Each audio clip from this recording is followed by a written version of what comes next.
Je pense qu'un winner, c'est juste un loser qui a essayé une fois de plus, tu vois. Cette semaine sur InPower, j'accueille Anthony Bourbon, entrepreneur et investisseur. Qu'est-ce que la personne veut et comment est-ce que je peux lui offrir ? Anthony a une histoire assez incroyable. Après avoir quitté le domicile familial à 16 ans, il se retrouve à la rue, sans ressources ni soutien. Moi, je suis obsédé par l'argent. Il décide alors de commencer à travailler sur des projets immobiliers qui lui permettent de gagner un peu d'argent. Il prend des risques qui ne payent pas toujours, jusqu'à créer Feed en 2017, une entreprise qui souhaite révolutionner les produits alimentaires. Ne vends pas ton produit, vends plutôt ton histoire, quoi. Moi-même assez sceptique des objectifs de Feed, je souhaitais recevoir Anthony pour comprendre vraiment quelle était sa mission, pourquoi il affichait autant son ambition de vouloir faire de l'argent et quel message il souhaitait vraiment faire passer. Moi, mon but, c'est de déclencher une révolution dans le pays pour remettre la méritocratie au cœur de la société. Anthony nous partage donc dans cet épisode d'InPower ses conseils, ses méthodes, ses ambitions et ses blessures. Et je fais mes calculs, je me dis dans 1 an, on fait faillite. Pensez à vous abonner au podcast, ça ne prend que quelques secondes et ça fait vraiment la différence. Et je vous souhaite à toutes et à tous une très bonne écoute. Bonjour Anthony. Bonjour. Bienvenue sur InPower, je suis ravie de t'accueillir à ce micro. On va parler de pas mal de choses aujourd'hui, d'entrepreneuriat, d'investissement, de ta vision de 2023 aussi. Mais avant tout ça, la première question que je pose à tous mes invités, c'est de se présenter de la manière dont ils le souhaitent. Je m'appelle Anthony Bourbon, j'ai 34 ans, je suis entrepreneur investisseur, donc j'ai la double casquette, je suis des deux côtés de la barrière. On oppose souvent les investisseurs et les entrepreneurs, alors que je pense qu'en fait c'est un cercle vertueux qui se crée.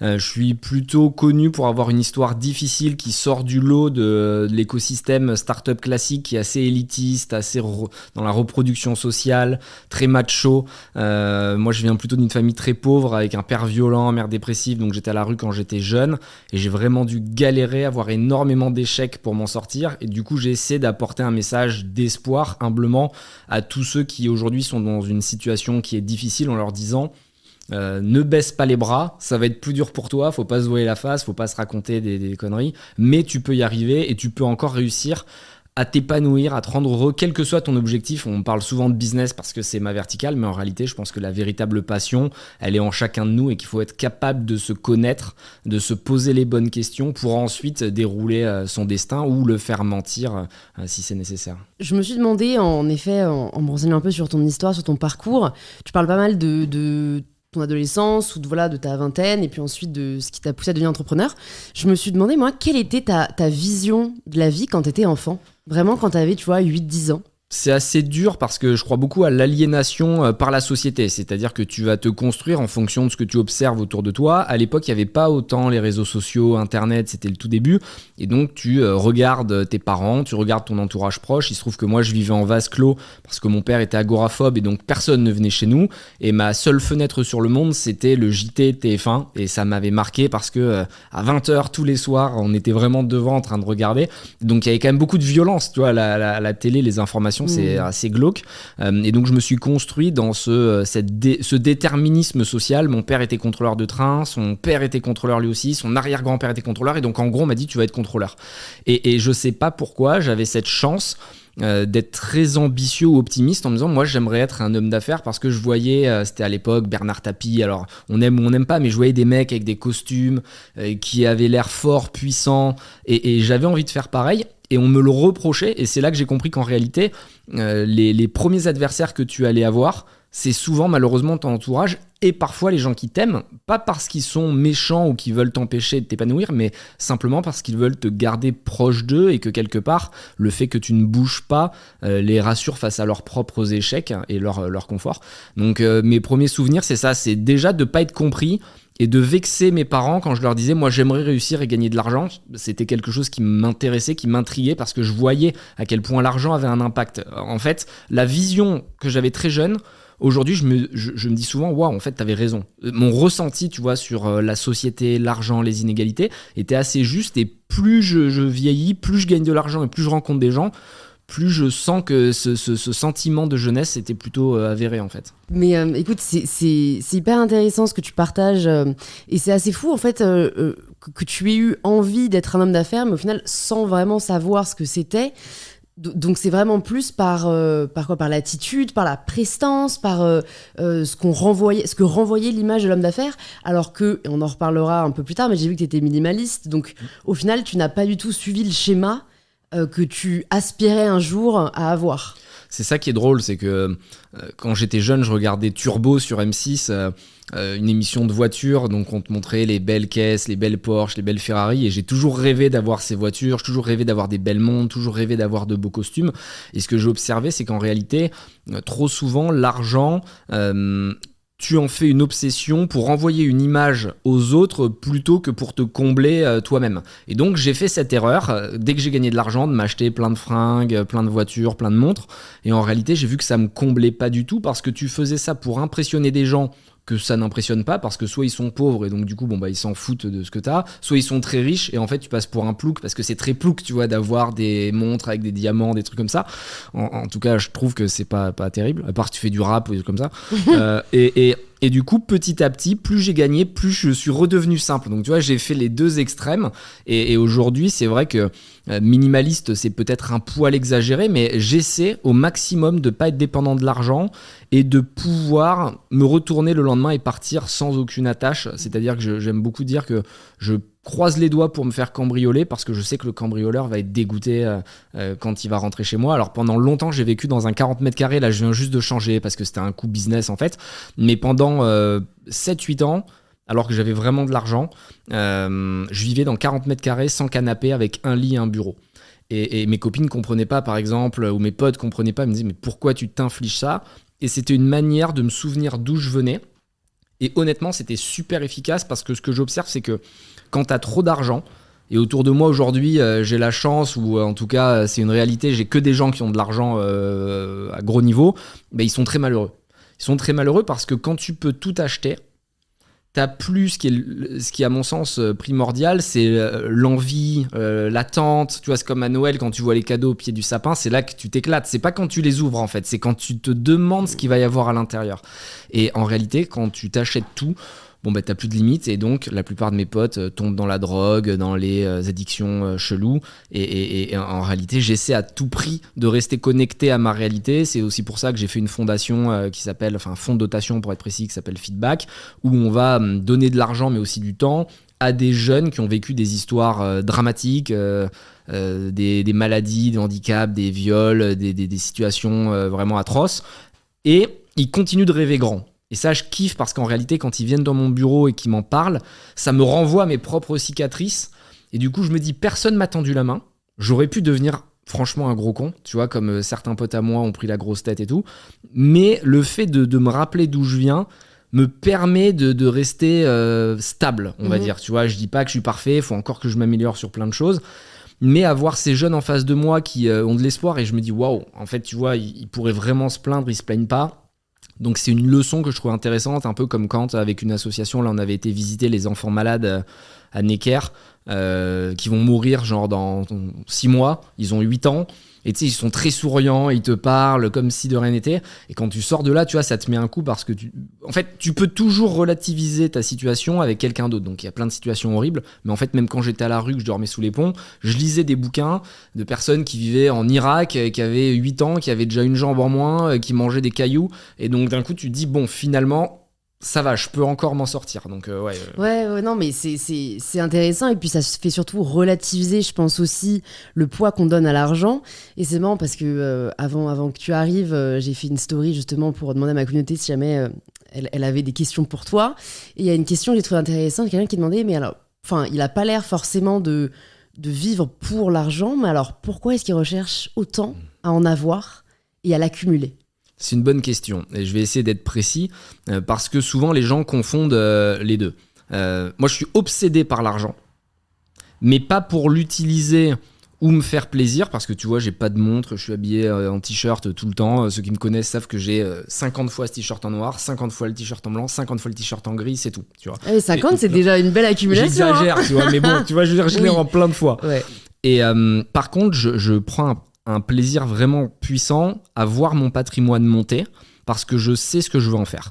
Et qu'est-ce que je veux en faire ? Depuis très jeune, j'ai eu en fait un flash, ça s'est imposé à moi évidemment quand j'étais à la rue et donc c'est un combat qui est assez naturel, c'est que je me suis posé ce qu'on appelle une brand plateforme, c'est une plateforme de marque. Je conseille d'ailleurs à tout le monde de faire cet exercice, de prendre une feuille blanche et de trouver sa promesse de vie et les valeurs pour l'atteindre. Les valeurs, c'est assez simple, c'est tu demandes à ton entourage, les plus proches, les 15 plus proches, quels sont les 4 mots qui te viennent en tête quand tu penses à moi. Et en fait, tu vas voir que quand tu recoupes les réponses, il y a des mots qui reviennent très souvent, c'est les valeurs que tu dégages naturellement et qu'il faut essayer d'exploiter au maximum. Et ta mission de vie, ta promesse, c'est quelque chose qui va être philosophique et que tu peux presque atteindre. Donc il y en a beaucoup qui disent, ouais, la promesse d'Anthony, c'est d'être riche. Mais c'est faux. Être riche, ça va être un levier pour atteindre ma promesse. Et la promesse, elle est assez simple. Alors ça paraît toujours fou, hein, les promesses doivent être dingues, parce que le but, c'est que quand tu es sur ton lit de mort, tu te dis, est-ce que j'ai fait le maximum pour faire ma promesse ? J'y suis sûrement pas arrivé, mais j'ai tout donné. Moi, mon but, c'est de déclencher une révolution dans le pays pour remettre la méritocratie au cœur de la société. Mon combat, c'est que sans opposer les classes sociales, parce que je suis pas du tout un mec, tu vois, en mode Mélenchon, à mort les riches et compagnie, quoi. Hein. Je suis vraiment dans un truc où quel que soit ton milieu d'origine, tu dois pouvoir réussir. Et c'est ton travail, ta détermination, ta résilience, ta passion qui doivent être les mots-clés de ton objectif et qui doivent te permettre d'y arriver ou non. Donc, quelqu'un qui a fait une grande école, HEC, Polytechnique, super cool, j'investis chez ces profils parce que ça veut dire qu'ils ont la tête bien faite, il n'y a aucun souci, bravo à eux. Mais j'investis aussi chez la personne de banlieue qui n'a pas de réseau, qui n'a pas forcément fait des bonnes études, mais qui a la dalle. Et en fait, la réalité, c'est qu'aujourd'hui en France, il y a plein d'études qui le montrent, notamment Bernard Lahire dans son livre Enfance de classe, il va te falloir 8 générations juste pour t'extraire de ta condition initiale. Donc si tu nais pauvre, il va falloir 8 générations pour pouvoir peut-être devenir classe moyenne. Et en fait, ça, je trouve pas ça normal. Et donc, mon pari, c'est que en naissant dans la pire catégorie sociale, on va dire en France, je puisse arriver au sommet et dans le top 50 France, non pas parce que je suis obsédé dans l'argent dans le mauvais sens du terme, mais parce que c'est un objectif de vie et que l'argent, honnêtement, on verra, je veux pas m'avancer, mais il y a de grandes chances pour ceux qui me suivront dans 20-30 ans que je crame tout, que j'utilise l'argent pour faire ma révolution. Parce que je sais que si je veux faire quelque chose de grand, il faut pas l'organiser comme les gilets jaunes. Tu vois, les gilets jaunes, ils avaient l'énergie qui était super intéressante. Tous les samedis, t'imagines, ils venaient, qu'il pleuve, qu'ils ventent. Ouais. J'étais là, waouh, ma révolution, elle va avoir lieu. Simplement, eux, ils étaient mal organisés. Et encore une fois, je défends pas du tout la thèse politique parce que je vote blanc. Il y a aucun parti avec lequel je me sens représenté. Donc vraiment, c'est apolitique ce que je dis. Mais j'aime l'énergie, mais pas du tout la méthode. Tu vois, les péter des voitures, des vitrines et tout, je pense que ça sert à rien. Mais s'ils avaient eu des leaders, des moyens et une vision, je pense qu'ils pouvaient retourner le pouvoir. Et que la France pourquoi aurait changé. Tu les as pas aidés, par exemple ? Parce que leur combat, c'était pas le bon. Okay. Et j'étais pas prêt. Ouais. C'est-à-dire que, en fait, c'est un peu comme une intifada dans certains pays. Si tu veux attaquer des tanks avec des bouts de bois, t'as beau taper dessus, le tank il va pas broncher. Donc, tant que je suis pas prêt, parce qu'aujourd'hui, je suis une goutte d'eau, tu vois, dans l'océan. Tant que je suis pas prêt, que j'ai pas un réseau bien organisé, je peux pas avoir une force de frappe nécessaire. Ok. Bon, bah, on a hâte de suivre ça. Si on revient un peu sur tes débuts, donc tu es parti, je crois, à 16 ans de chez toi. Déjà, est-ce que tu peux nous dire pourquoi tu prends cette décision ? Et comment est-ce que ta vie change du jour au lendemain ? Ouais, c'est compliqué. Mon père est violent avec ma mère pendant plusieurs années, et avec moi, donc physique, mais surtout mental, tu vois, psychologique. Je vois à quel point un homme peut détruire une femme, un enfant, à quel point c'est lâche, tu vois, évidemment t'en prendre aux faibles. C'est un sujet d'ailleurs qu'on a vu hier dans Qui veut être mon associé avec Amel, chez qui j'ai investi, qui était une femme battue, qui a pris son enfant, qui est partie, qui a essayé qui est en train de monter sa boîte. Mais l'impact, je l'ai vu en direct en fait, à quel point tu vois, t'as ce syndrome, ce choc post-traumatique, c'est quand elle l'a quitté que j'ai dit à ma mère, vas-y, pars, parce qu'en fait, ça va finir en drame. On était à 2 doigts du drame. Elle a fait un choc post-traumatique, elle était très fatiguée, très énervée. Moi, j'étais aussi vachement irrité, il y avait tellement de haine. Bref, on s'est pas entendu. Elle m'a fait sortir, on va dire, du domicile du domicile familial, et je me retrouve à la rue. Et en fait, à ce moment-là, je pensais pas que j'allais y rester. C'est-à-dire que tu vois, tu te dis toujours, bon, quelqu'un va m'appeler. Donc sur le coup, tu réalises pas et tu te dis, bon, allez, dans 2 jours, ce sera bon. Et des amis qui étaient censés m'aider, qui avaient des familles équilibrées, m'ont fait venir chez eux. Ils m'ont dit, écoute, tu peux rester chez nous. Puis après, les parents disaient, non, finalement, au bout d'une journée, ce serait bien que tu t'en ailles. On veut pas trop d'histoire avec ton père. Et j'ai vu à quel point, tu vois, tout le monde se rejetait le truc, quoi. Et moi, le premier, quand tu vois un SDF dans la rue, tu dis bon, quelqu'un d'autre va l'aider, tu vois, et donc eux ils ont fait pareil avec moi. Et donc en réalité c'est intéressant parce que je parle de SDF, mais c'est vraiment ce que j'étais. SDF, on a l'image, tu vois, du mec un peu alcoolique, sale, qui est dans la rue, allongé. Mais en fait, des SDF, il y en a plein, tu vois. Il y a plein d'étudiants qui savent pas où dormir. Il y a plein de gens qui sont seuls face à une société qui est pas adaptée. Parce que quand t'as pas 25 ans, t'as pas de RSA. T'es rattaché au domicile fiscal de tes parents, donc tu peux pas avoir la moindre aide. Moi, j'ai dû faire une rupture familiale pour dire, voilà, je ne suis plus rattaché à mes parents, même si je suis jeune. Donc je me représente en fait vis-à-vis des impôts et j'ai droit à des aides. Au final, j'avais pas droit à d'aide, mais bon, bref, peu importe. Ça s'est imposé, puis en réalité, après, tu te dis, bon, bah, va vraiment falloir trouver des solutions. Et je dormais à droite, à gauche, parfois dehors, parfois chez des potes, parfois dans des mini-hôtels crasseux. Et j'ai dû m'adapter au fur et à mesure pour pouvoir m'en sortir. Comment est-ce que tu as fait pour ne pas perdre espoir, pour ne pas perdre pied à ce moment-là? Parce que tu vois, tu me diras combien de temps ça a duré, mais je pense qu'au début, on peut essayer de se rassurer, d'être un peu dans le déni, dans une forme de déni qui nous permet de continuer chaque jour à se lever et à avancer.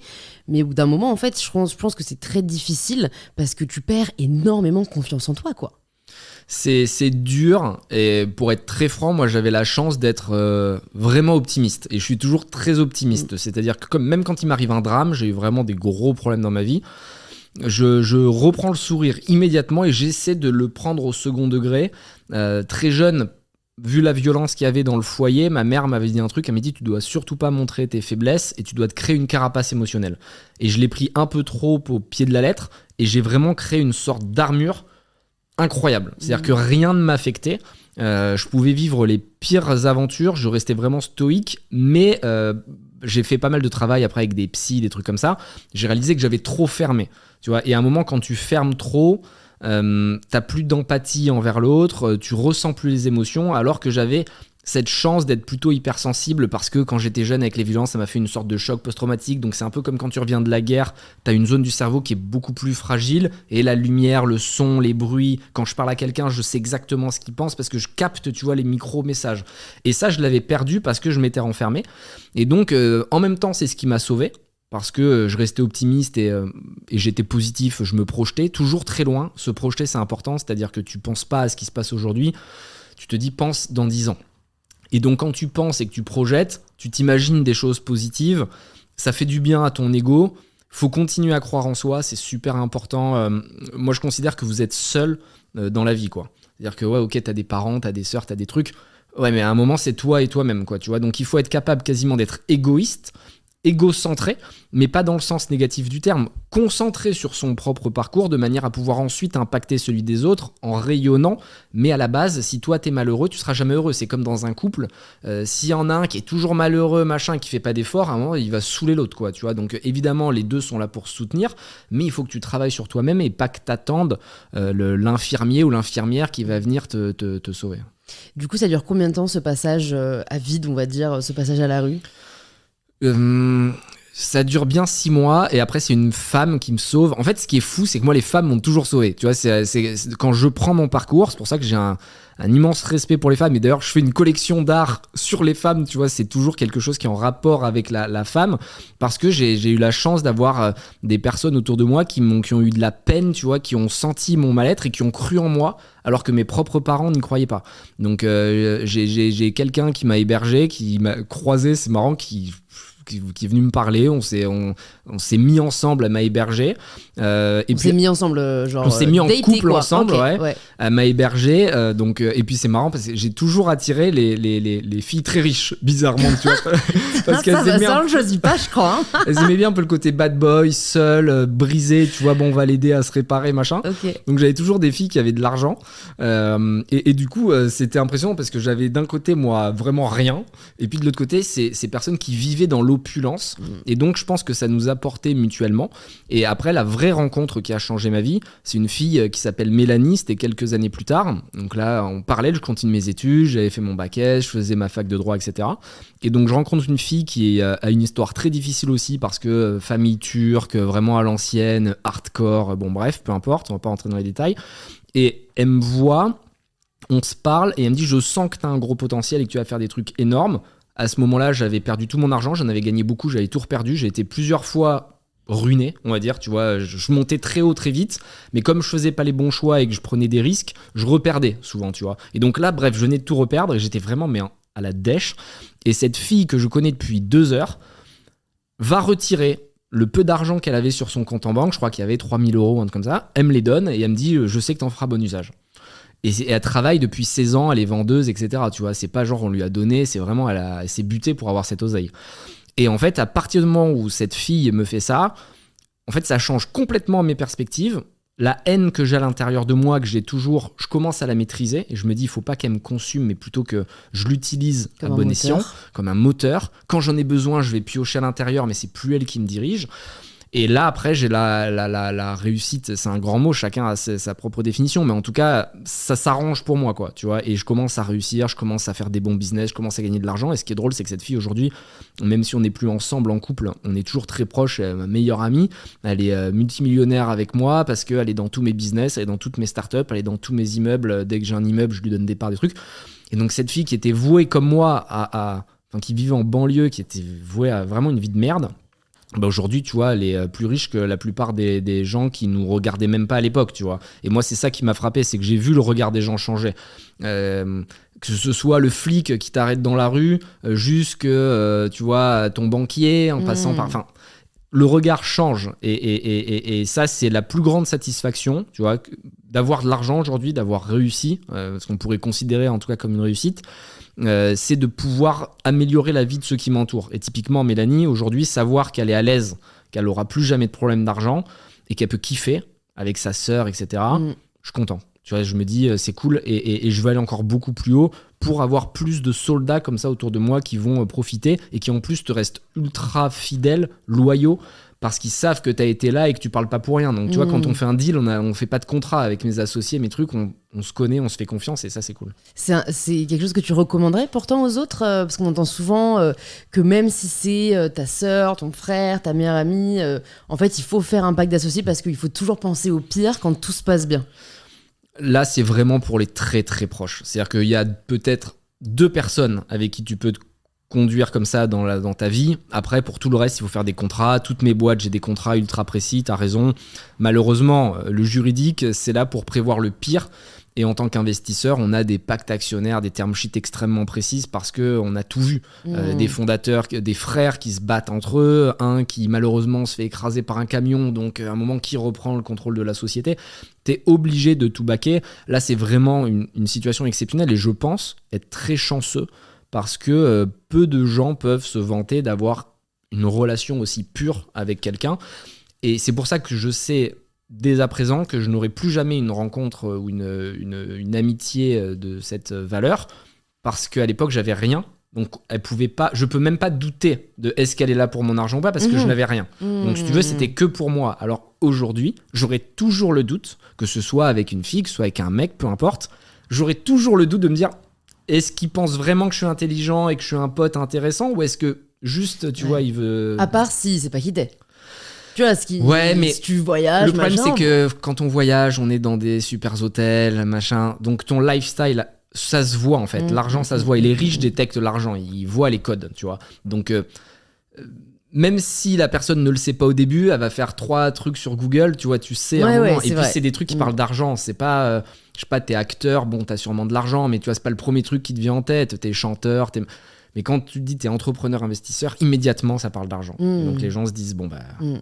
Et alors, pourquoi t'as pas fait d'études dans ce domaine-là si tu savais à 8 ans que tu voulais être homme d'affaires ? Parce que j'ai été très mal conseillé. Mes parents, je les blâme pas, les pauvres, j'ai pas envie de faire le mec qui tape dessus, mais avaient pas fait d'études. Et du coup, ils m'ont pas conseillé en tenant compte de ce que j'aimais, mais ils m'ont conseillé en fonction de ce qui était bien à l'époque, à savoir le bac scientifique. Et tout le monde faisait des bacs scientifiques. Quand t'avais des bonnes notes, moi j'avais la chance d'être un très bon élève. Enfin, je travaillais aussi, mais c'est vrai que j'avais quelques facilités. Et on m'a dit, tu vas faire un bac S.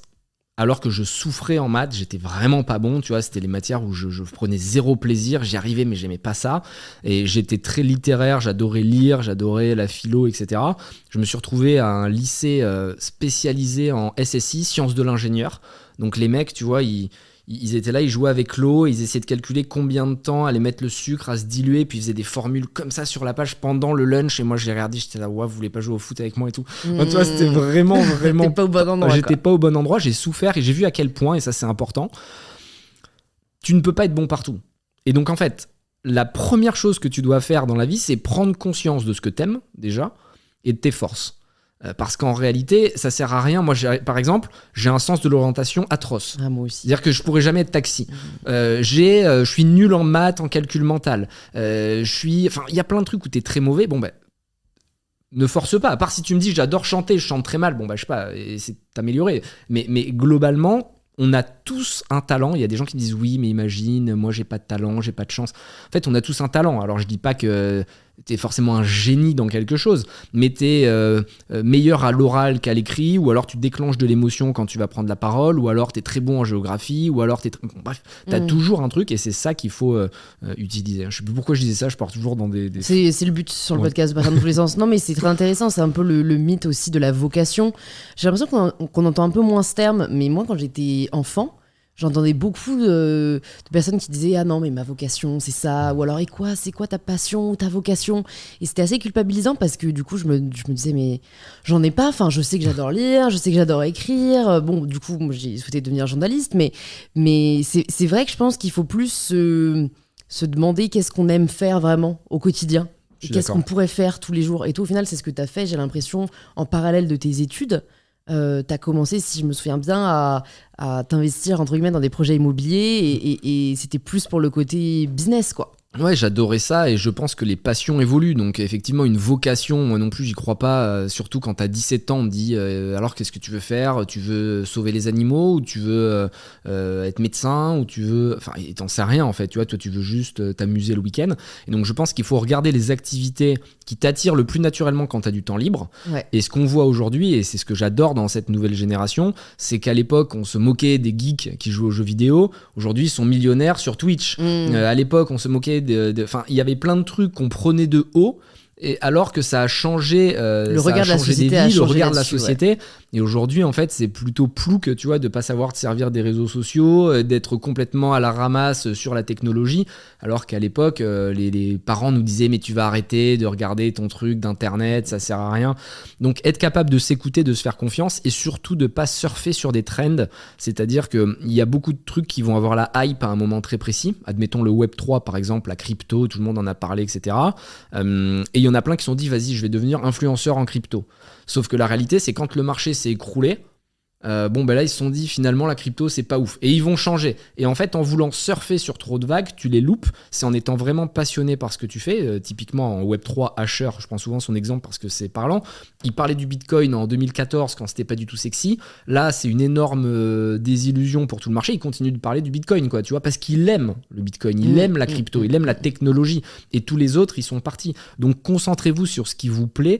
Et l'argent viendra assez naturellement, ou la réussite, ou peu importe ce que vous recherchez, parce que c'est plutôt une conséquence qu'une finalité. C'est-à-dire que parce que tu aimes ce que tu fais, tu vas être bon, tu vas plus travailler avec les autres, tu vas plus t'investir. Moi, honnêtement, j'ai un planning atroce.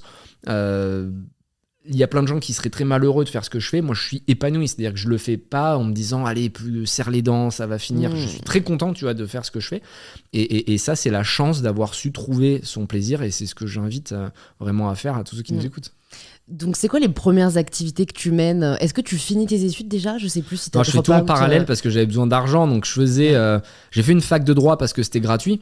Aussi, pour répondre à ta question de tout à l'heure, l'école de commerce, c'est 10 000 € l'année. Donc, en fait, j'ai fait le calcul, ça faisait 50 000. Je me suis dit, waouh, ça va être chaud. Aujourd'hui, ce qui me fait marrer, c'est que la plupart de mes potes ou qui ont des enfants vont les envoyer dans des écoles en Suisse, c'est 100 000 € l'année. Donc à l'époque, je savais même pas que ça existait. Là, j'ai un pote, il a 4 enfants, il met 400 000 par an juste pour l'éducation de ses enfants. Oh là là. Donc et qu'en fait, quand je vois ça et je me dis ça va durer 5 ans, il y a quand même des familles qui vont avoir, et c'est là où l'inégalité pour moi est très frappante, hein. C'est-à-dire que je suis, encore une fois, je veux pas qu'on pense que je suis de mec de gauche et tout, parce que c'est pas vrai, tu vois. Je pense que tout le monde peut y arriver. Mais t'as des causes qui te tiennent à cœur et mais vraiment, les inégalités, quoi. C'est un truc de ouf, tu vois. C'est-à-dire que quand tu vois, et c'est pas une critique, moi je ferais pareil, c'est-à-dire que mes enfants, évidemment que je vais les mettre à l'aise et que je vais faire en sorte qu'ils aient les meilleures éducations et compagnie, tu vois. Je suis pas en train de dire que je vais les envoyer dans une école pourrie et tout, bref, peu importe. Mais quand tu vois qu'il y a une famille qui peut mettre 2 millions dans les études de leurs enfants et une autre qui va pas pouvoir bien le nourrir à la fin du mois, tu te dis en fait comment tu veux que ces 2 enfants ils aient une quelconque égalité des chances. C'est une énorme blague supercherie, tu vois, l'égalité des chances en France, ça n'existe pas. Quand t'as été dans un lycée public, comme c'est mon cas, collège public, les profs, ils étaient jamais là, versus l'école privée que tu payes une tonne avec les professeurs particuliers qui viennent à la maison avant que t'ailles faire du cheval, tu vois, le samedi, quoi. Tu peux pas lutter, c'est impossible. Et c'est pas grave, tu vois, je suis pas en train de dire rien, mais juste, il faut prévoir certains changements. Et je pense que si on ne les propose pas rapidement, le peuple va les imposer. Et c'est marrant parce que je trouve que c'est assez dissonant avec le discours que tu tiens sur les réseaux sociaux qui est quand même beaucoup de l'incitation à ne pas se plaindre, à se bouger parce que sinon personne d'autre ne le fera, à se répéter qu'en fait impossible voilà, n'est pas un mot, qu'il y a juste le mot possible dedans. Enfin, là j'entends quand même que tu reconnais le fait qu'il y a une inégalité des chances. Donc qu'est-ce que tu conseillerais aux personnes qui font partie de ces milieux sociaux moins favorisés pour réussir à s'en extraire? Je dirais que c'est vraiment possible de faire de grandes choses, et c'est vrai que sur les réseaux sociaux c'est souvent très court les interventions, donc t'es toujours un peu le cliché de toi-même, c'est-à-dire que t'as 8 secondes pour dire un truc, bon tu vas pas aller dans la subtilité ou dans la nuance, et en fait je pense que mon rôle c'est de donner de l'espoir. Et je me vois pas dire à des jeunes, vous savez, ça va être quand même très compliqué pour vous, mais vous pouvez essayer. En fait, non. Je leur dis, vas-y, fais-le, c'est possible, tu vas y arriver, si t'es prêt à prendre les risques nécessaires. Parce qu'évidemment, pour toi, faut pas se voiler la face, tu vas pas être aidé, t'as pas de réseau, tu vas avoir des difficultés à lever des fonds. Mais malgré tout, ça reste possible. Moi, il y a un truc qui me traumatise, c'est Calimero. Tu vois, c'est ce que j'appelle le truc Calimero, des gens qui disent j'ai pas de chance. Mon père était comme ça m'a toujours traumatisé. Tu vois, mon père, oui, non, mais le monde est contre moi, et machin, lui, il est méchant, et lui, même pas. Enfin, c'était un truc de ouf, tu vois. Et je trouve que si tu te mets dans une forme de négativité, je sais pas si ça se dit. D'apitoiement, quoi. Ouais, ou d'apitoiement. En fait, tu vas te faire écraser par le monde parce que je pense que le monde extérieur est dur. Et on le voit quand t'es à l'école, il y a toujours les mecs qui vont harceler les gonzesses, il y a toujours la personne qui va dire que toi t'es moche, toi t'es con, toi t'es ci, toi t'es... Enfin, même moi quand j'étais jeune, comme j'étais bizarre, il y a plein de gens qui me comprenaient pas, qui me disaient attends, faut pas lui parler, les chelous, tu vois, j'étais toujours perché moi dans mes trucs. Et donc le monde est naturellement méchant, tu vois, un enfant il a pas été formaté encore à 7 ans, c'est pas ses parents qui lui ont dit défonce, non, c'est naturellement l'humain, tu vois, quand il a un pouvoir et qu'il peut être supérieur à quelqu'un, il est supérieur, il l'écrase, ouais. C'est comme ça.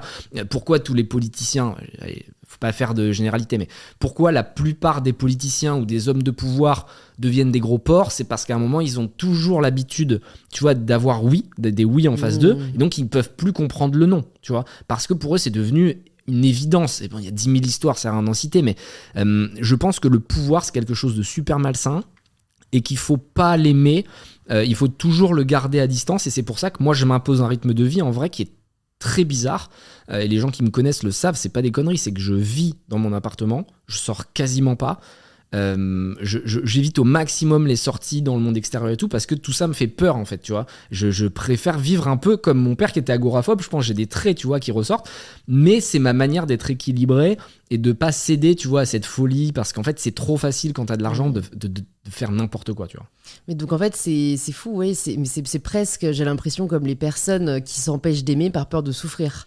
Ouais, c'est un peu ça. Moi, je suis addictif. Tu vois, je suis très sensible à l'addiction. C'est-à-dire que pour ça que je bois pas d'alcool, je prends pas de drogue, j'évite au max tout ce qui peut être addictif, parce que je tombe immédiatement dedans. Moi, je suis un mec extrême. C'est-à-dire que je suis toujours blanc ou noir, je suis pas, tu vois, tiède. Et en fait, je le voyais quand je prenais de l'alcool, que je buvais de l'alcool, tout de suite j'avais envie de boire beaucoup, de me faire mal, tu vois. Si je vais essayer de la drogue, je vais me défoncer aussi. Je suis toujours dans l'extrême. Et en fait, comme je sais que le mal me guette, tant que j'ai pas... Le mal rôde autour de toi. Non mais je sais qu'il me regarde là, tu vois, en ce moment même, je t'assure, je le sens.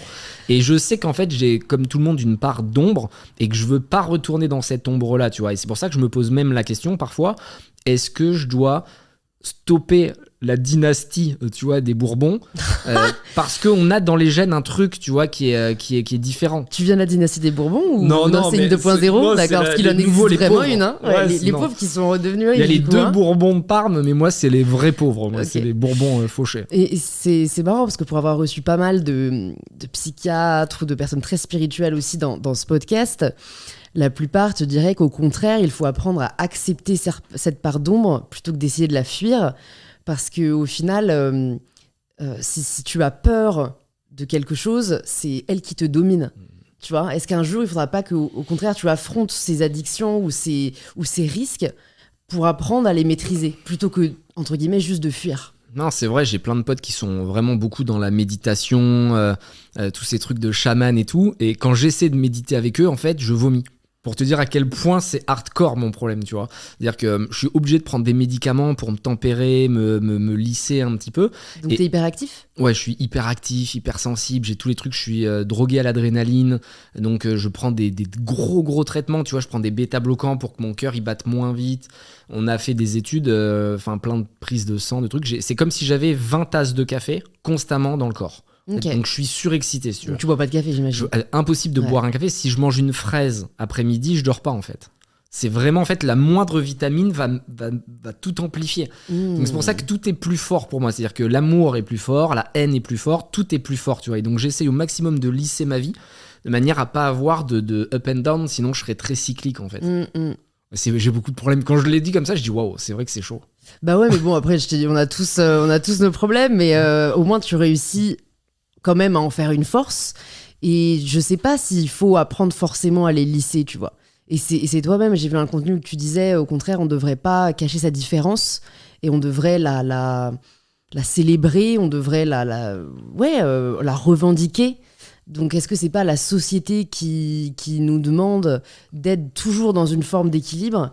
Je pense que certains, au contraire, tant que c'est pas une maladie mentale comme la bipolarité, tu vois, mais je pense qu'il y a beaucoup de personnes qui aiment ressentir tout très fort et qui seraient très malheureux d'être toujours, on va dire, dans une espèce de moyenne.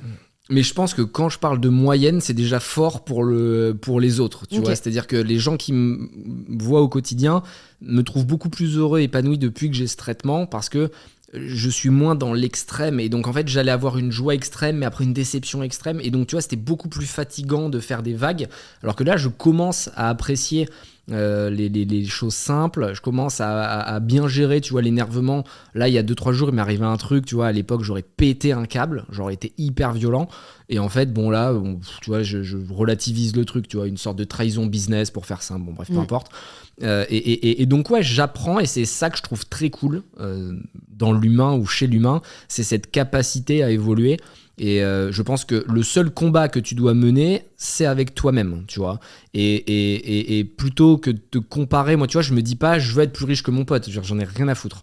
C'est-à-dire que je me suis fixé des objectifs, je veux avoir 1 milliard là rapidement, mais c'est pas parce qu'un pote a 900 millions. J'ai un truc en tête, parce que quand j'étais jeune, quelqu'un avait dit c'est impossible d'avoir 1 milliard si t'es pas riche de base, de naissance.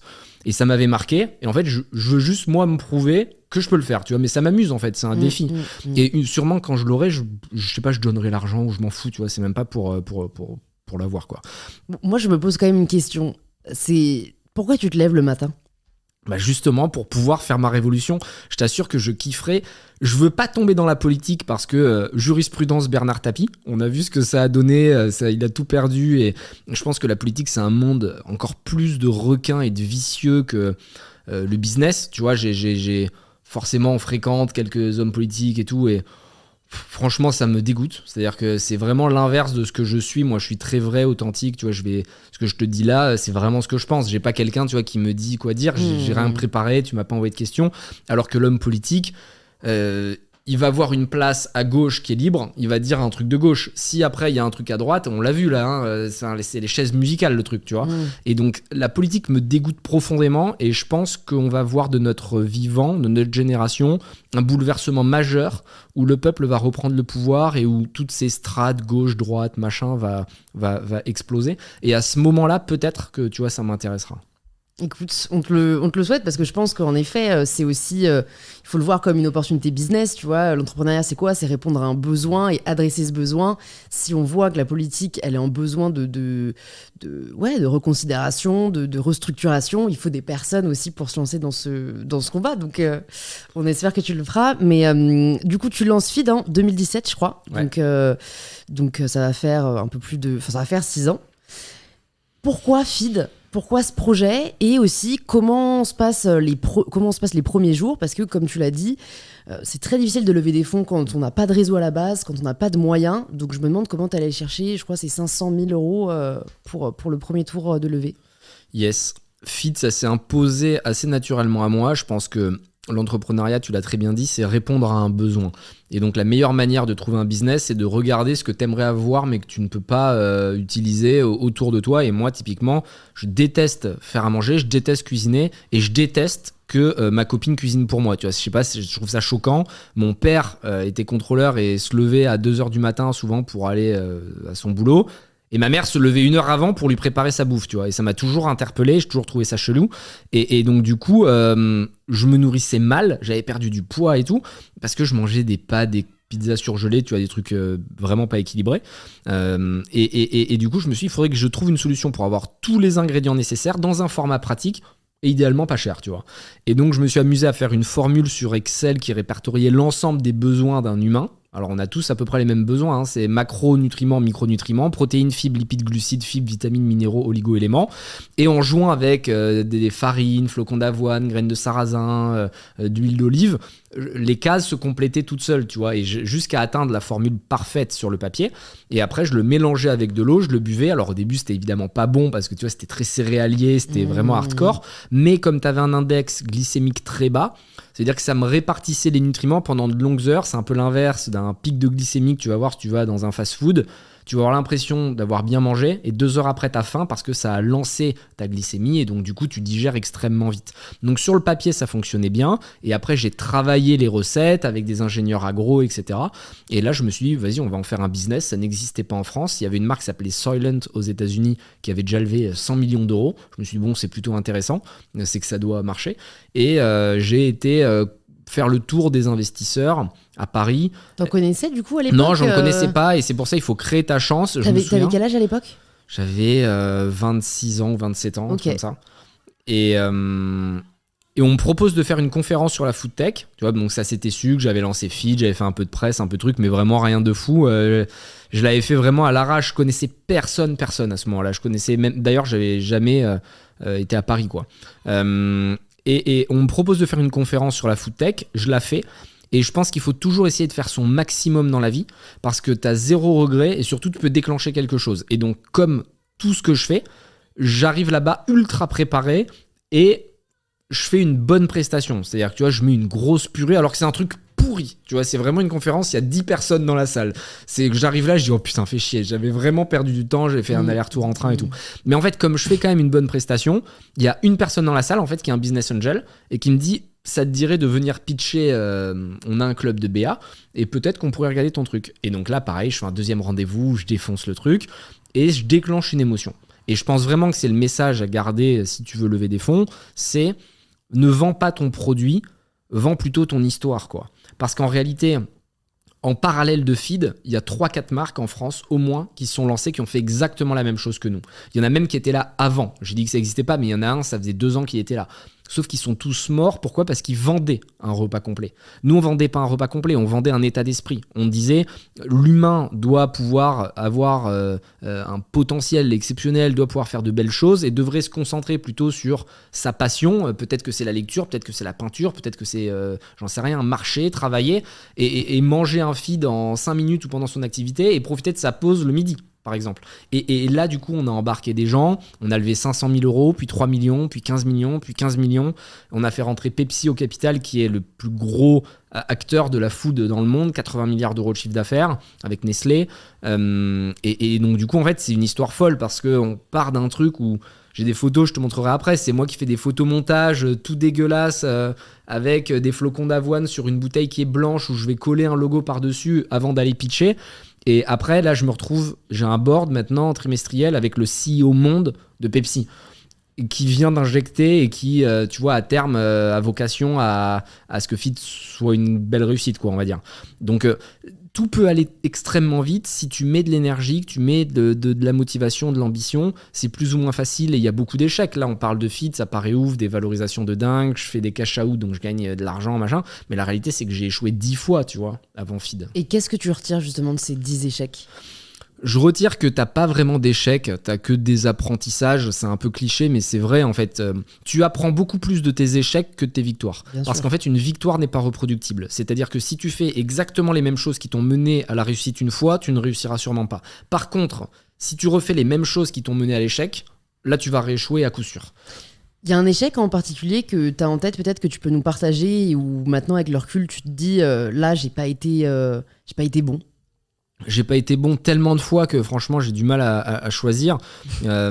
Tu vois, j'ai pas été bon déjà au moment où j'étais jeune, quand ma mère était fragilisée, tu vois, j'aurais peut-être dû plus l'aider. Moi aussi j'étais trop dans la haine, j'avais trop machin, tu vois, on s'est pas compris et c'est un échec, tu vois, parce que concrètement j'ai du mal avec le pardon. Et donc je sais, tu vois, qu'on n'aura plus de relation, ma mère et moi.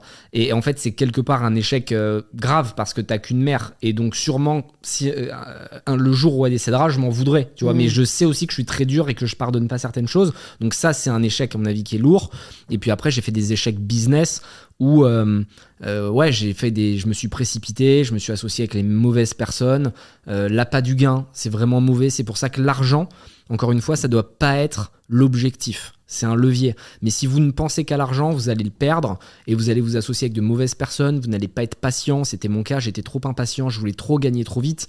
Alors qu'en fait, une belle réussite, ça se construit sur 10, 15, 20 ans. Et il n'y a pas de précipitation à avoir parce qu'encore une fois, comme tu n'es pas dans la comparaison, tu t'en fous que ton pote, il ait réussi avant toi. Le founder de Burger King, de KFC, pardon, il a fait ça à 65 ans ou 66.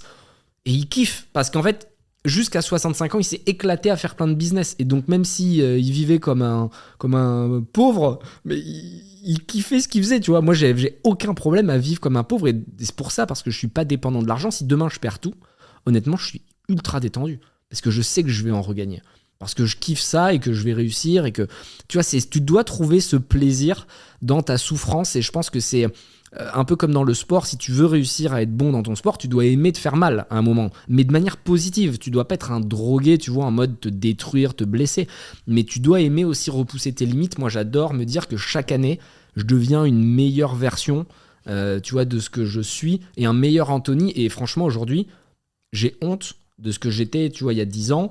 J'ai honte de ce que j'étais à 5 ans et sûrement que dans 10 ans je me dirais au moment où tu parlais dans ce micro t'étais encore un petit con ou t'étais ci ou t'étais là, tu vois. Mais c'est ça qui est cool, de te dire que tu peux toujours t'améliorer. Et comment est-ce que tu t'améliores ? Comment est-ce que tu fais en sorte d'être un peu plus fier chaque année de qui tu es ? Déjà, j'essaie de lire beaucoup de livres, de biographies, parce qu'en fait, on n'a qu'une vie. Alors moi, je suis pas trop dans la religion et tout ça. J'y ai pas passé assez de temps. En réalité, je suis pas assez spirituel. Je pense que c'est un de mes défauts, tu vois, que je dois travailler, parce que j'ai peur de découvrir certains trucs, je pense. J'ai beaucoup d'amis qui font ayahuasca, tous ces délires. Moi, ça me fait peur, tu vois. Je veux pas aller dans cette branche-là parce que je pense qu'il y a des trucs que je dois pas déclencher. Et comme là, j'ai un équilibre à peu près correct, je veux pas prendre le moindre risque, tu vois. Mais spirituel, il va falloir que je m'y concentre après. Je veux d'abord atteindre mes objectifs. Mais c'était quoi ta question ? Ma question, c'est comment est-ce que tu fais en sorte d'être un peu plus fier chaque année d'Anthony ? Mais lire des bouquins, parce qu'effectivement, on n'a qu'une vie, à mon sens. Et donc, l'expérience que tu vas accumuler dans une vie, elle n'est pas suffisante si tu veux faire des choses incroyables. Donc, pour avoir plus de vie, en réalité, il faut lire des biographies parce que du coup, tu lis une vie. Et c'est toujours les mêmes leçons qui ressortent. C'est ça qui est incroyable, c'est que les addictions, la drogue, la violence, machin, c'est ce qui va te perdre. Ce qui va te réussir, c'est le travail, la motivation, être heureux, bien t'entourer, renvoyer l'ascenseur autour de toi. Et donc du coup, j'essaie d'apprendre, j'essaie de regarder ce qu'il y a de bien autour de moi et j'essaie de m'inspirer des gens. Et il y en a plein qui font des choses incroyables. Et en fait, je vois vite, tu vois, le bonheur que tu dégages aussi aux gens qui t'entourent, c'est important, tu vois, parce que c'est agréable quand quelqu'un me dit « Putain, en ce moment, je trouve que t'es bien, t'es équilibré, regarde, t'as aidé un tel, c'était cool. » Tu le ressens, en fait, si t'es une meilleure personne, je pense. Donc après, j'ai pas vraiment des critères, tu vois, Moi, je suis assez un peu à l'ancienne, très familial, rapproché, tu vois, c'est-à-dire que j'essaie pas de changer le monde. J'essaie plutôt de changer mon entourage et de l'améliorer et que les gens soient épanouis autour de moi. Et même si je touche que 10 personnes, ces 10 personnes, je vais vraiment les toucher. Tu vois, c'est-à-dire qu'un truc que j'ai beaucoup aimé, là, qu'on m'a dit il y a pas longtemps, on m'a dit je kiffe être ami avec toi parce que quand t'es là, je me sens vivant et on croit en nous quand on est à tes côtés. Tu vois, et ça, je kiffe même dans mon équipe, avoir des gens à qui je dis t'as un potentiel de ouf, tu peux faire de belles choses et les pousser, tu vois, vers le haut, les pousser à faire plus. Ça, je trouve ça sympa. Et puis, tu vois, moi, j'étais pas du tout réseaux sociaux. Il y a 2 ans, j'avais même pas Instagram, j'avais rien du tout. Au contraire, je vivais vraiment caché. Et je trouve ça cool de pouvoir avoir un impact positif, en tout cas, essayer de donner des valeurs, tu vois, qui me semblent saines, et de dire aux jeunes, vous pouvez travailler, regardez l'entrepreneuriat, c'est cool, machin, sans faire de la bienveillance excessive, tu vois. C'est souvent ce qu'on me reproche dans Qui veut être mon associé, d'ailleurs, d'être un peu dur, d'être machin. Mais c'est parce que le monde est dur, quoi. Tu vois, il faut pas dire aux gens, Nala, t'es trop fort, t'es trop beau, tu vas y arriver, t'inquiète pas. Non, en fait, si ton business model il est pourri, quoi. Tu vois. Donc, tu vas perdre du temps et tu vas faire perdre de l'argent à ta famille, ton enfant, il va mal manger, juste parce que ton idée, elle est pétée, quoi. Donc, vaut mieux que je te dise que ton idée, elle est pétée. C'est parce que je t'aime que je te le dis. Mais bon, bref, voilà. Bah, c'est que la forme, aujourd'hui, compte presque plus que le fond. Donc, tu n'as peut-être pas les codes qu'ont les autres présentateurs. Et puis, écoute, au moins, tu restes fidèle à toi-même. Quel est l'entrepreneur ou l'entrepreneuse que tu admires le plus aujourd'hui ? Moi, ce que j'admire le plus, alors c'est un peu paradoxal, mais c'est ceux qui sont dans la galère et dans le dur. Quand je vois des gens venir dans mon bureau avec le fonds de dotation, là, me raconter leurs histoires toutes plus horribles les unes que les autres, mais qui gardent le sourire et qui me disent je vais y arriver, ça je kiffe. Ça j'adore. En fait, sinon je te dis Elon Musk, mais tu vois, je veux dire, c'est cliché. Elon Musk, il a tout changé, il a déjà réussi, c'est le plus riche du monde, il a un impact. Alors évidemment, il y a des sujets, comment il traite ses équipes, ses machins, mais d'un point de vue business entrepreneur, c'est quand même quelqu'un qui révolutionne le monde, tu vois, avec des méthodes forcément un peu à l'ancienne. Mais le mec va envoyer l'humain sur la Lune, sur Mars. D'un point de vue entrepreneurial, c'est gros, tu vois, ce qu'il fait. Mais en réalité, la vraie beauté, je pense, viendra du bas. Et plutôt que de parler de licorne, typiquement en France, où on va te dire, alors une licorne, c'est une société qui vaut plus d'1 milliard d'euros. On en a une trentaine aujourd'hui en France, donc de start-up, 1 milliard d'euros dans les 10 ans post-création. Donc c'est des grosses startups. Moi je parlerais plutôt de toutes les petites boîtes qui créent de l'emploi en France et je trouve que c'est un chiffre beaucoup plus intéressant de te dire tu as 200 000 nouvelles créations cette année avec 3 employés plutôt que de dire on a 10 licornes qui ont levé 400 millions d'euros sur des valorisations qui n'ont aucun sens mathématique juste parce que des fonds d'investissement avaient trop de dry powder, donc trop d'oseille à dépenser. Tu vois, j'aime penser par le bas parce que je suis un mec qui vient profondément du peuple et je sais que la force vient d'en bas. Et typiquement, tu vois, ma nouvelle boîte là que je viens de lancer qui s'appelle Blast, c'est un club d'investissement où les gens particuliers qui ont vraiment aucun réseau peuvent investir à mes côtés dans les meilleurs deals startup. C'est-à-dire que moi, je vais mettre de l'argent dans une boîte et eux peuvent mettre de l'argent. Et en fait, quand j'en ai parlé, les fonds d'investissement me disaient « Mais tu sais, Blast, vous aurez jamais des gros montants à déployer. » Mais en réalité, en 2023, on va déployer 100 millions d'euros. Juste avec l'argent du peuple. Parce qu'en réalité, quand tu mets la masse et que tu l'accumules, la puissance de frappe est sans commune mesure. Et typiquement, tu vois, c'est pas du tout ce que je prône, hein, attention, mais si le peuple veut prendre l'Élysée, ils vont prendre l'Élysée. Hein. Même s'ils ont 300, 500, 1000 militaires, si tu as 12 millions de personnes qui débarquent devant l'Élysée, ils vont prendre l'Élysée. Hein. Donc la force du nombre, on se rend pas compte à quel point c'est exceptionnel et c'est ce que je vais essayer de déclencher. Tu connais Lita.co ? Ouais.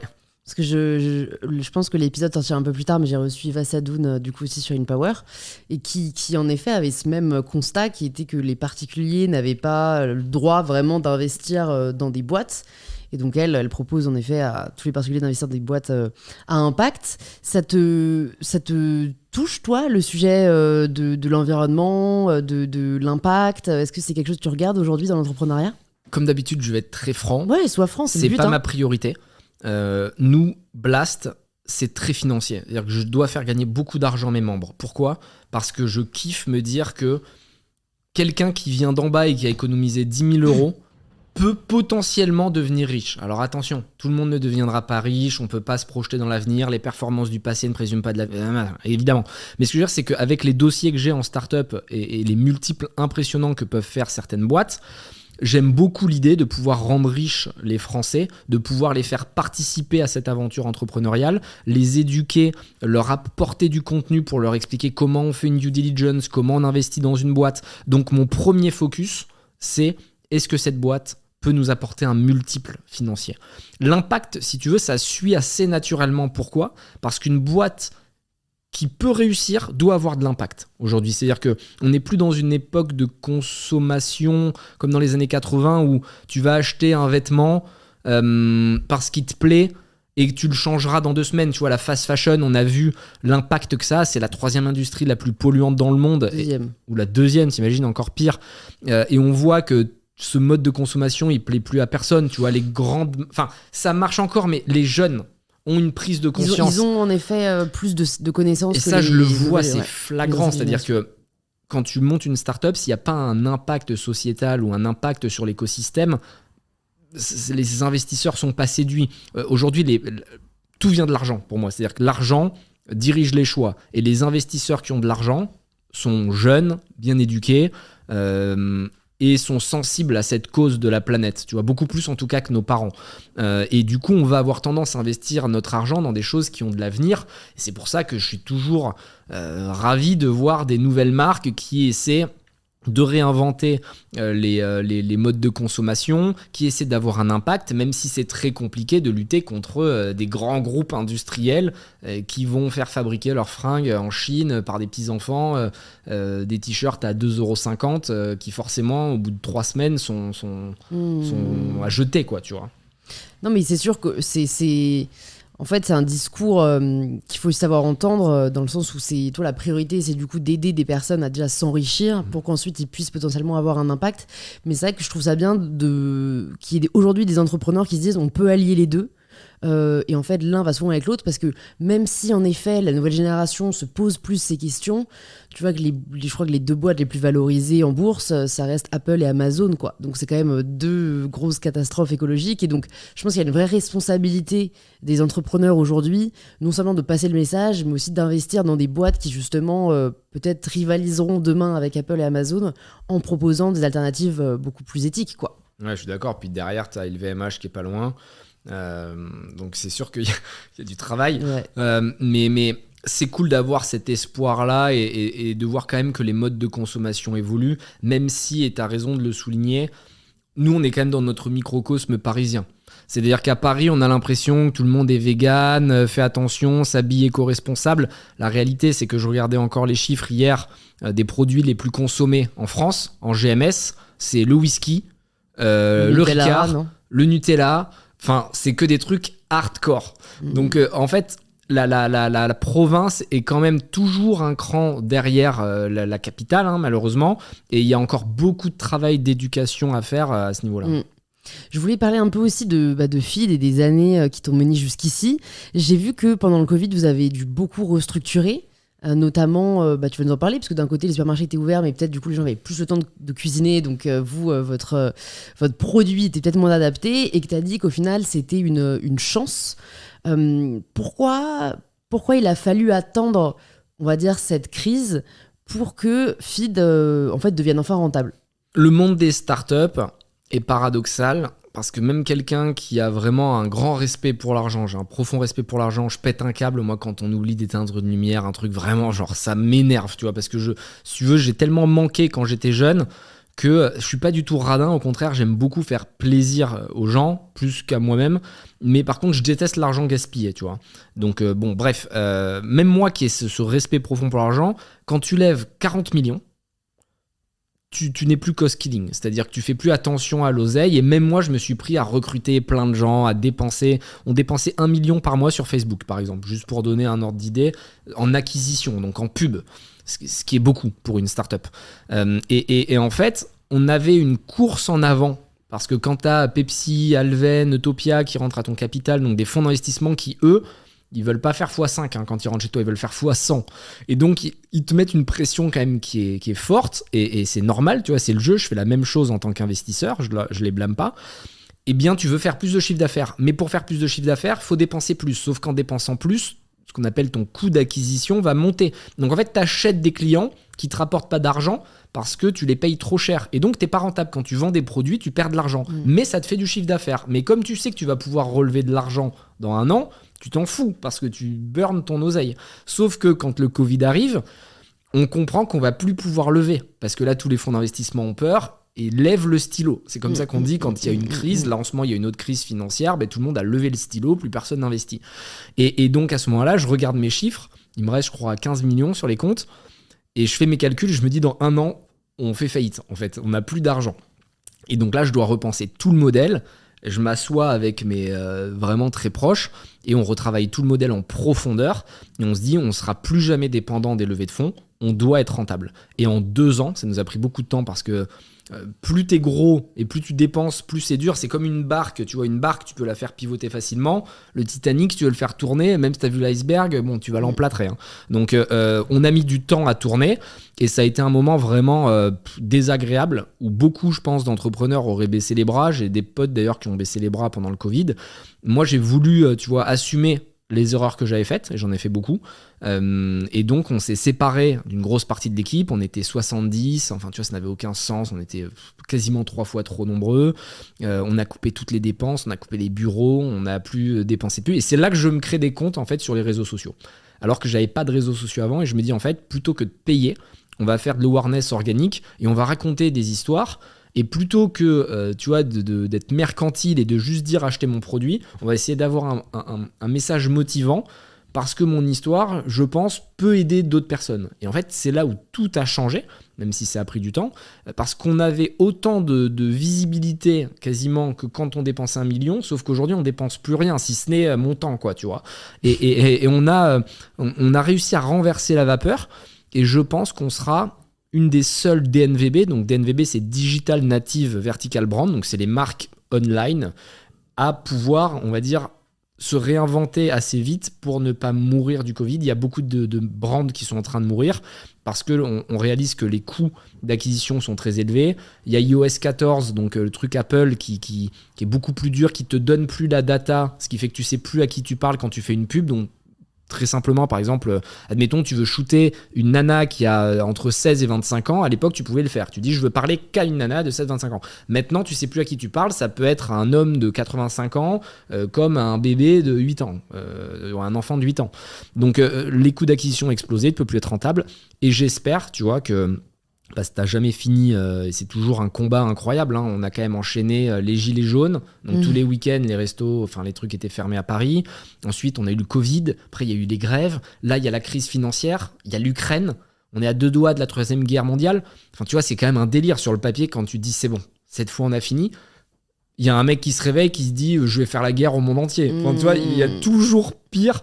Donc si ça se trouve, demain, j'en sais rien, il va y avoir une pénurie de céréales et on pourra plus faire de bar. Mais en tout cas, on est sur la bonne voie pour faire de Feed un succès qui est sain.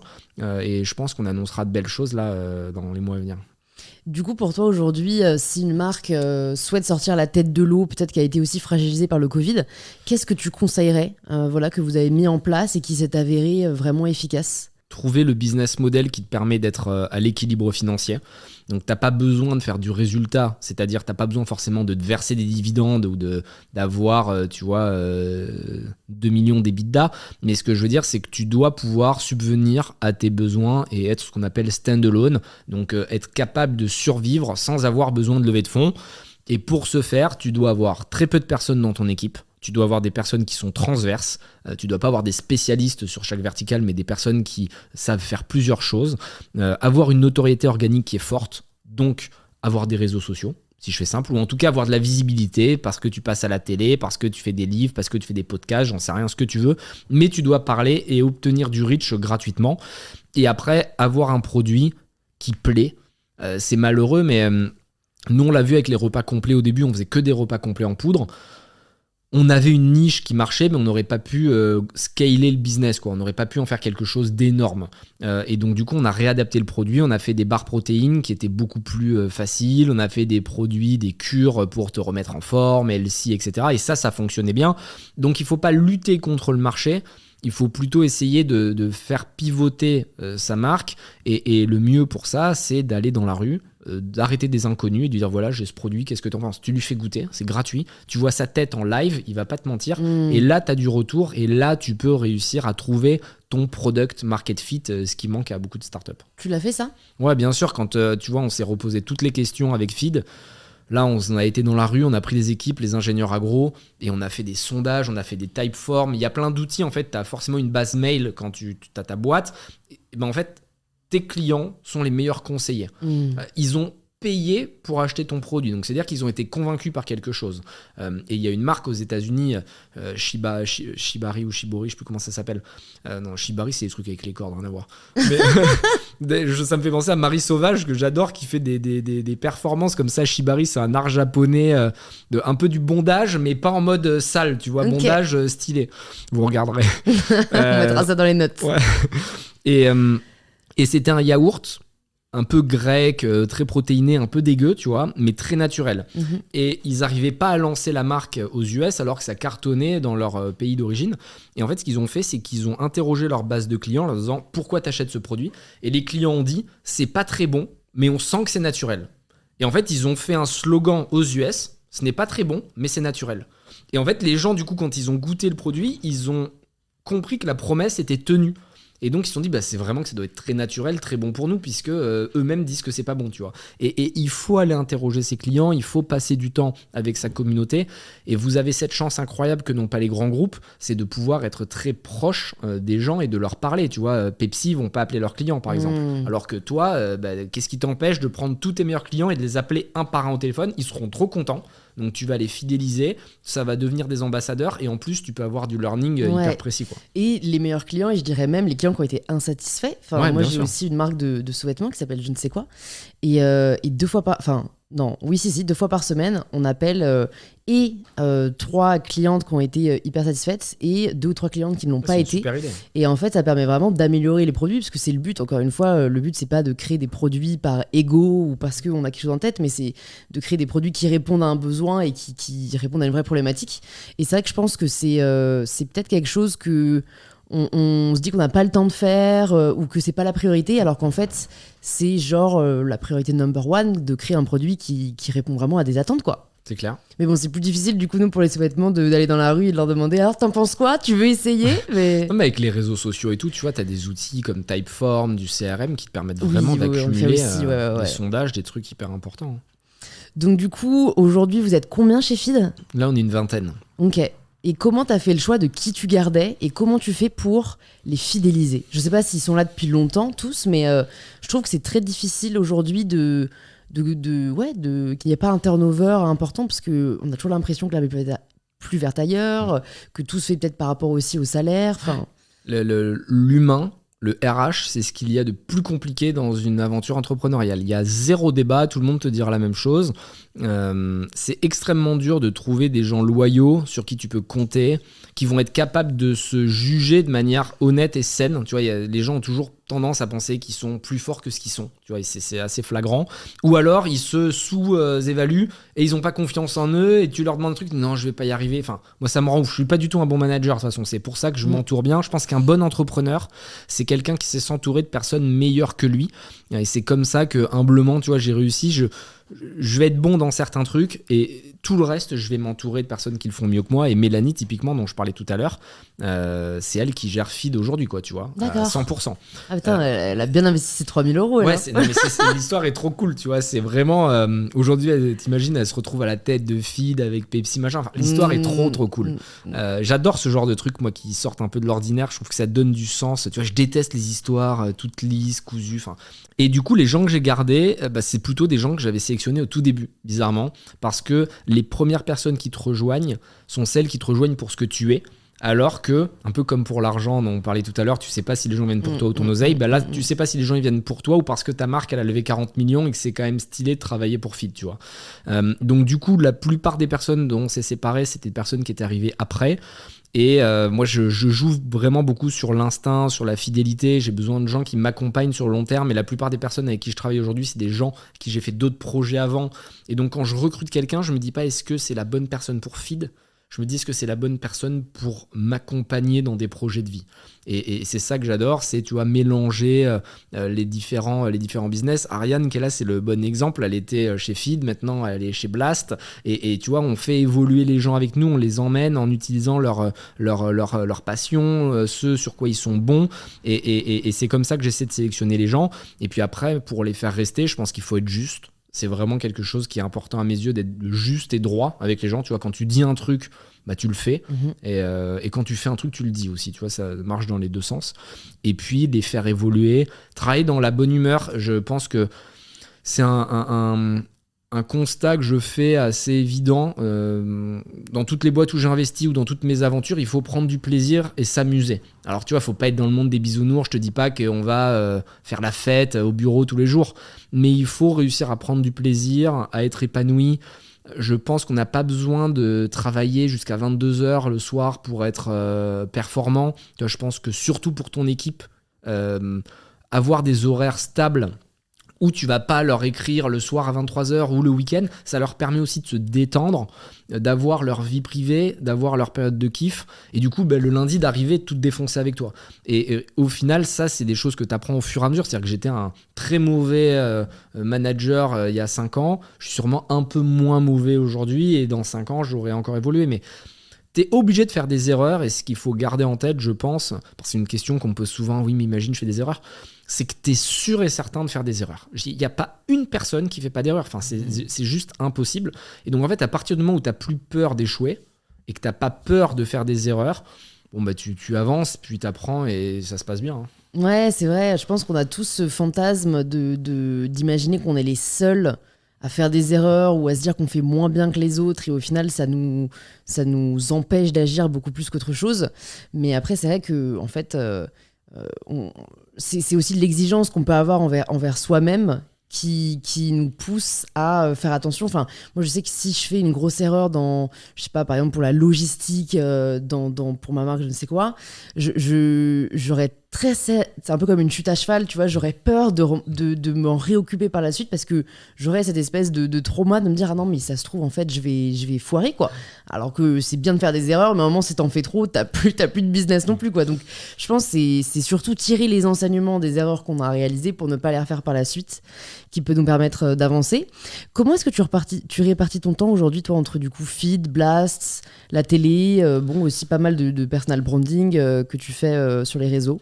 J'ai essayé de créer une sorte de pieuvre qui s'apporte mutuellement en fait, et je suis assez fier de ce qu'on a réussi à faire avec l'équipe, parce qu'en réalité à chaque fois que je fais quelque chose, ça apporte à l'autre. Typiquement, je fais qui veut être mon associé, ça va apporter à Blast, ça va apporter à Feed. Je fais une conférence, je vais parler de Feed, je vais parler de Blast. Si j'écris un bouquin, je parle aussi de mes expériences. Quand Blast cartonne, quelque part ça fait de la pub pour Feed, et inversement. Et du coup, cette énergie en fait, elle est un peu globale, c'est comme dans Avatar. Tu vois, tout est relié entre les arbres, la planète, les trucs. Mais c'est la même chose avec ce qu'on a essayé de mettre en place. Et du coup, tout est assez lié. Et les personnes qui travaillent, tu vois, chez Feed sont en relation proche avec les personnes qui travaillent chez Blast. Et donc, les Slack sont mélangés, les WhatsApp sont mélangés. Donc, c'est dur de te dire comment répartir, parce qu'en réalité, j'essaie vraiment de prendre un maximum la parole. Et mon rôle aujourd'hui, c'est principalement d'avoir de la visibilité, d'avoir de la notoriété, d'investir dans des bons deals pour Blast, de faire de la stratégie pour Feed. Typiquement un exemple, tu vois, j'investis dans beaucoup de boîtes avec Blast, on fait 4 levées de fonds de 2 millions chaque mois, et bien j'ai rencontré des boîtes qu'on est en train de racheter avec Feed, et donc du coup les personnes venaient me voir pour faire une levée de fonds, et en fait moi je leur propose de les absorber, de les mettre chez Feed et de mutualiser nos forces. Et donc si tu veux, tout se croise, et c'est vraiment agréable de me dire le matin que je me lève en faisant ce qui me plaît. Et aujourd'hui, tu vois, même si tu me proposais, je sais pas, une énorme somme d'argent pour vendre tout ce que je fais, je pense pas que je le ferais, ou alors j'en vendrais une partie, tu vois, mais je vendrais pas tout, parce que sinon je sais pas ce que je ferais, quoi. En fait, je trouve qu'il y a rien de mieux, en tout cas moi à titre perso, que d'investir beaucoup d'argent dans des startups, et d'avoir une boîte avec plein de marques que tu vas acheter, et tu vas pouvoir faire ton petit groupe industriel alimentaire, plus faire des émissions qui te permettent de toucher un maximum de monde pour parler d'entrepreneuriat. Tu vois, j'irai pas à la télé pour parler de cuisine, je sais pas cuisiner. On te verra pas dans Le Meilleur Pâtissier, merde. C'est sûr et certain. Je suis vraiment tellement mauvais, c'est chaud. Donc, moi, t'as créé un business qui te correspond. Et par exemple, si jamais on pense à ta journée de demain, elle ressemble à quoi ? Ouais, bah demain, ça doit être chargé, hein, comme tous les jours. Fais voir, tu vois, c'est vraiment, j'ai des plannings. Demain, je fais des interviews, j'ai des rencontres avec des start-upers, j'ai des points avec mes C-level d'une boîte. Donc les C-level, c'est les dirigeants d'une boîte. J'ai un recrutement. enfin un entretien. Donc tu fais encore passer des entretiens? Ouais, pour les tous top les jobs entretiens. ou non, tous les jobs? Okay. Tous les entretiens, c'est-à-dire que je fais les finalistes. Ce que j'appelle les finalistes, c'est quand il en reste 2, je veux parler avec les personnes parce que je sais que l'humain est trop important et que en réalité, c'est pas que mes valeurs sont meilleures que celles de l'autre, mais il faut pas faire rentrer des ronds dans des carrés. Et pour gagner du temps mutuellement, il faut être sûr que les personnes qui vont venir vont être épanouies et que la boîte va être contente d'elles. Pourquoi ? Parce qu'en réalité, il y a 70% des gens qui savent dès le premier jour où ils arrivent dans une boîte s'ils vont rester longtemps dans cette société ou non. Et donc en fait, tu perds un temps de fou. C'est-à-dire que la personne pose un préavis, enfin pas un préavis, comment t'appelles ça, ils démissionnent et puis ils arrivent, puis t'as la période d'essai, donc toi tu vas les couper, ils vont repartir, faut lancer un nouveau recrutement. Donc en fait, c'est bon pour personne et j'ai besoin d'apprécier les gens avec lesquels je travaille. Je crois pas du tout qu'on doit être amis avec ces équipes, mais je le vois plutôt comme une sorte d'équipe de sport professionnel où tu vois chacun est à sa place. Quand il y en a un qui est un peu blessé, fatigué, l'autre équipe, le reste de l'équipe va compenser pour l'aider. Et j'aime bien cette vision, tu vois, sans rentrer dans la naïveté du truc, on est une famille, je sais pas quoi. Tu vois, t'as pas le même sang, t'es pas une famille, quoi. Tu vois, ça sert à rien de s'inventer un truc. Mais par contre, travailler dans une bonne ambiance, c'est primordial. Et puis au final, qu'est-ce que le lien du sang aussi, tu vois? Je trouve qu'on le met vraiment sur un piédestal, mais quoi, c'est parce que vous avez une partie d'ADN en commun que ça doit forcément vous lier à vie. Enfin, en plus, tu peux pas choisir exactement. Bah non, tu ne choisis pas, donc je pense que ça, en effet, à redéfinir. J'ai relevé quelques phrases que tu partages sur tes réseaux que je trouve intéressantes. Tu as dit, quand les gens vous critiquent, il y a souvent quelque chose à en tirer.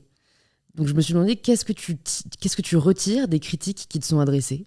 Je distingue vraiment 2 formes de critique. Donc il y a la critique stupide, sans intérêt, où il dit t'es con, t'es moche, t'es gros, t'es maigre.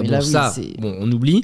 Mais quand plusieurs personnes disent la même chose, je pense que ça révèle quelque chose. Typiquement, quand j'ai fait la première saison de Qui veut être mon associé, il y a beaucoup de gens qui ont dit il est beaucoup trop dur, t'es méchant, t'es ci, t'es là. Et donc, au début, je me suis dit ouais, c'est tous des fragiles. Tu vois, donc au début rejet, tu vois, classique. Ouais.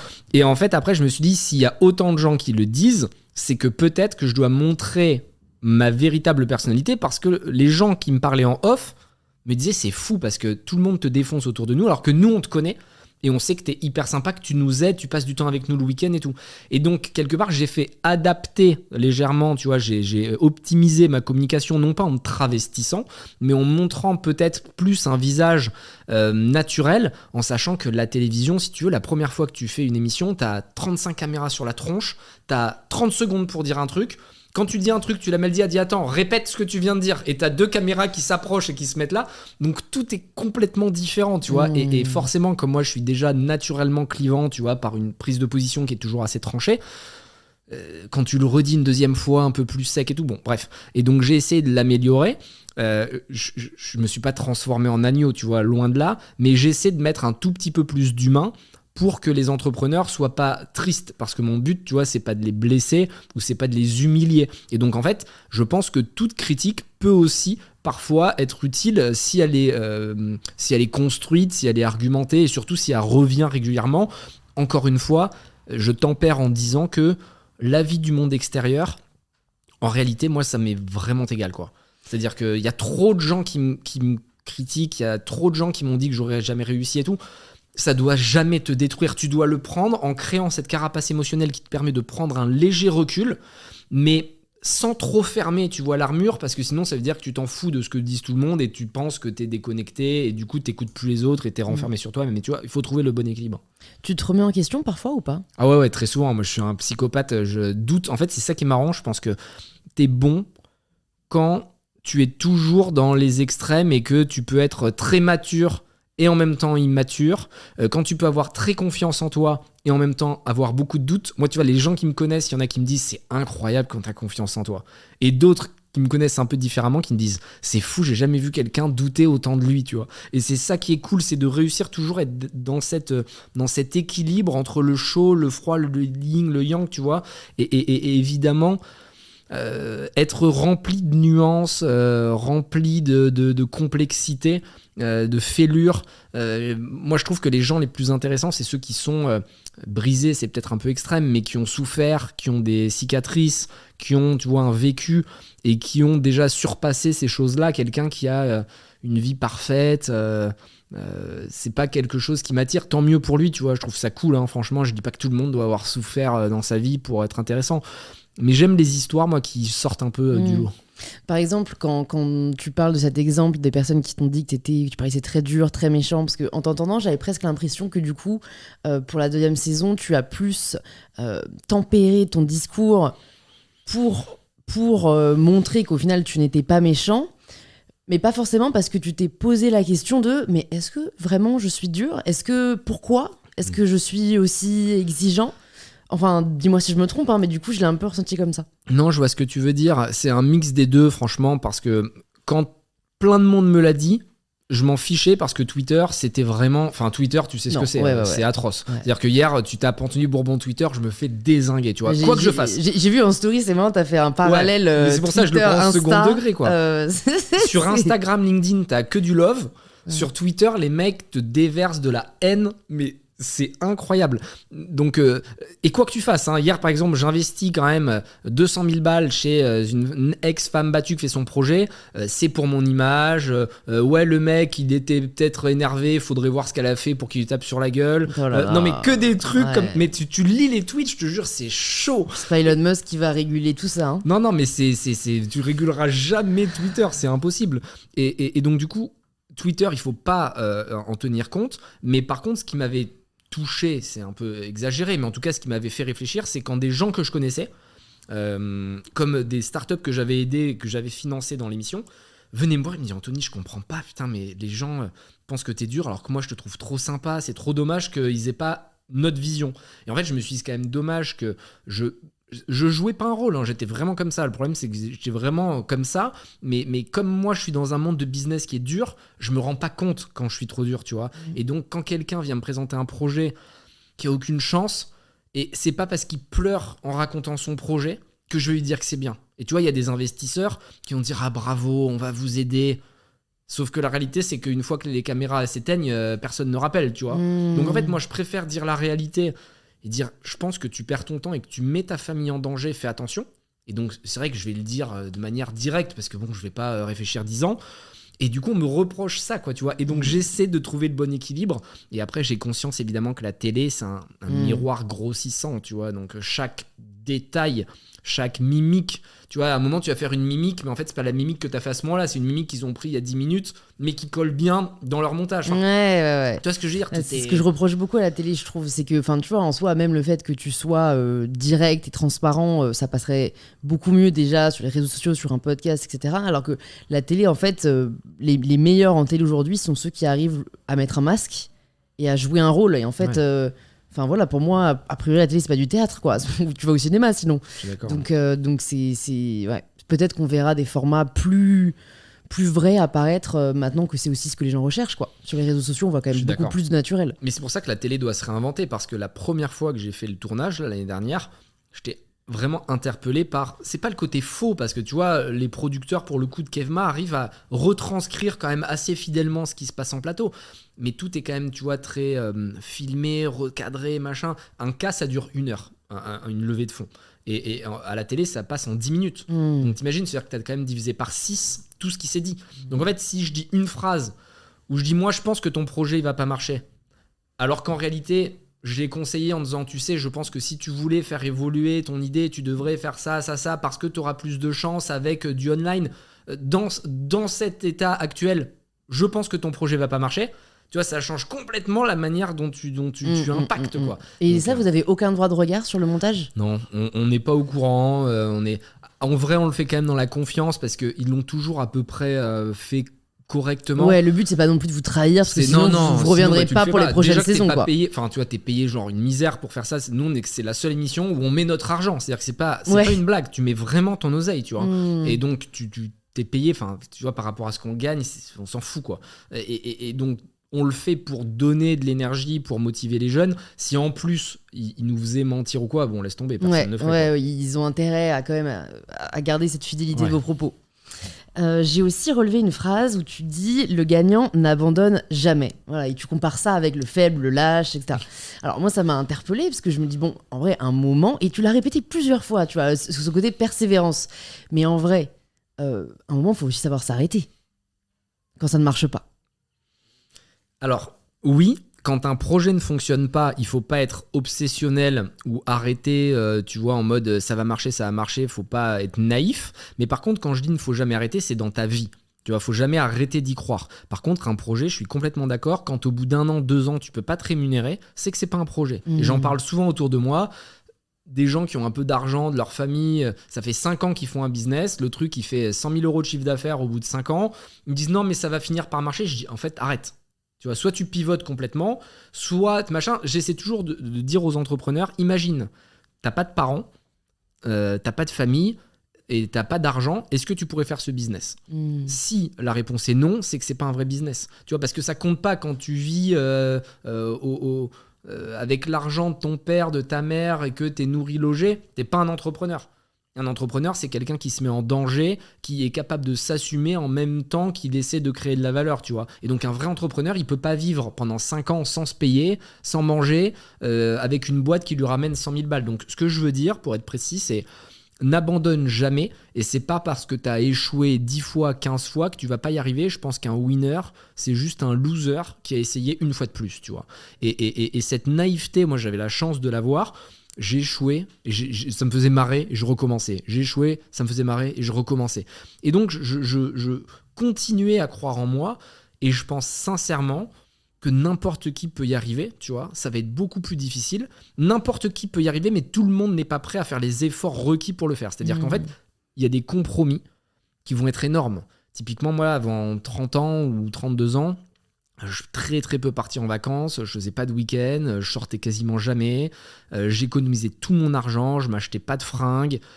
J'étais vraiment dans un mode de vie ascétique, dans un mode de vie pas du tout épicurien, quoi. Tu vois, j'étais dans le dur, et même quand j'ai gagné de l'argent, j'avais plusieurs millions d'euros, je me souviens, je m'interdisais des trucs de fou, quoi. Tu vois, et les gens autour de moi, ils m'ont dit, mais c'était trop bizarre. Je me dis, ouais, mais je veux pas tomber dans ce confort-là. Et c'est ce qui m'a permis, je pense, tu vois, d'être ambitieux. Et aujourd'hui, j'ai plus besoin de travailler. Concrètement, je pourrais arrêter, chiller, vivre aux Bahamas ou je sais pas où. Mais je m'ennuierais, quoi. Et tu vois, je suis très content et je me fixe de nouveaux objectifs. Et pas parce que je suis un éternel insatisfait, mais parce que je kiffe tellement ce que je fais que je vais essayer de pousser toujours plus loin. Et que je vais essayer d'avoir un maximum d'impact.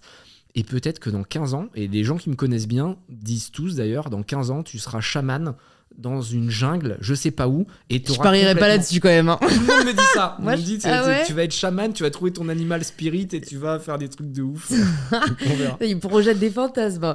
Mais ça fait penser à aussi, du coup, les fictions n'ont aucun intérêt parce que par nature, elles n'existent pas. Alors moi, quand j'ai entendu cette phrase, étant une grande adepte de littérature, je me suis dit, mais comment est-ce que tu t'évades ?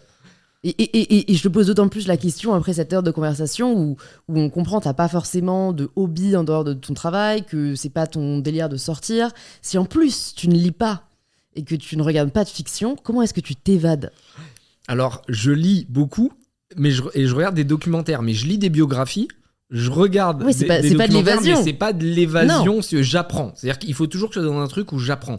Alors ça, c'est très perso et encore une fois, c'est ce qui, moi, me fait du bien, mais chacun doit être capable de trouver son plaisir avec ses propres méthodes.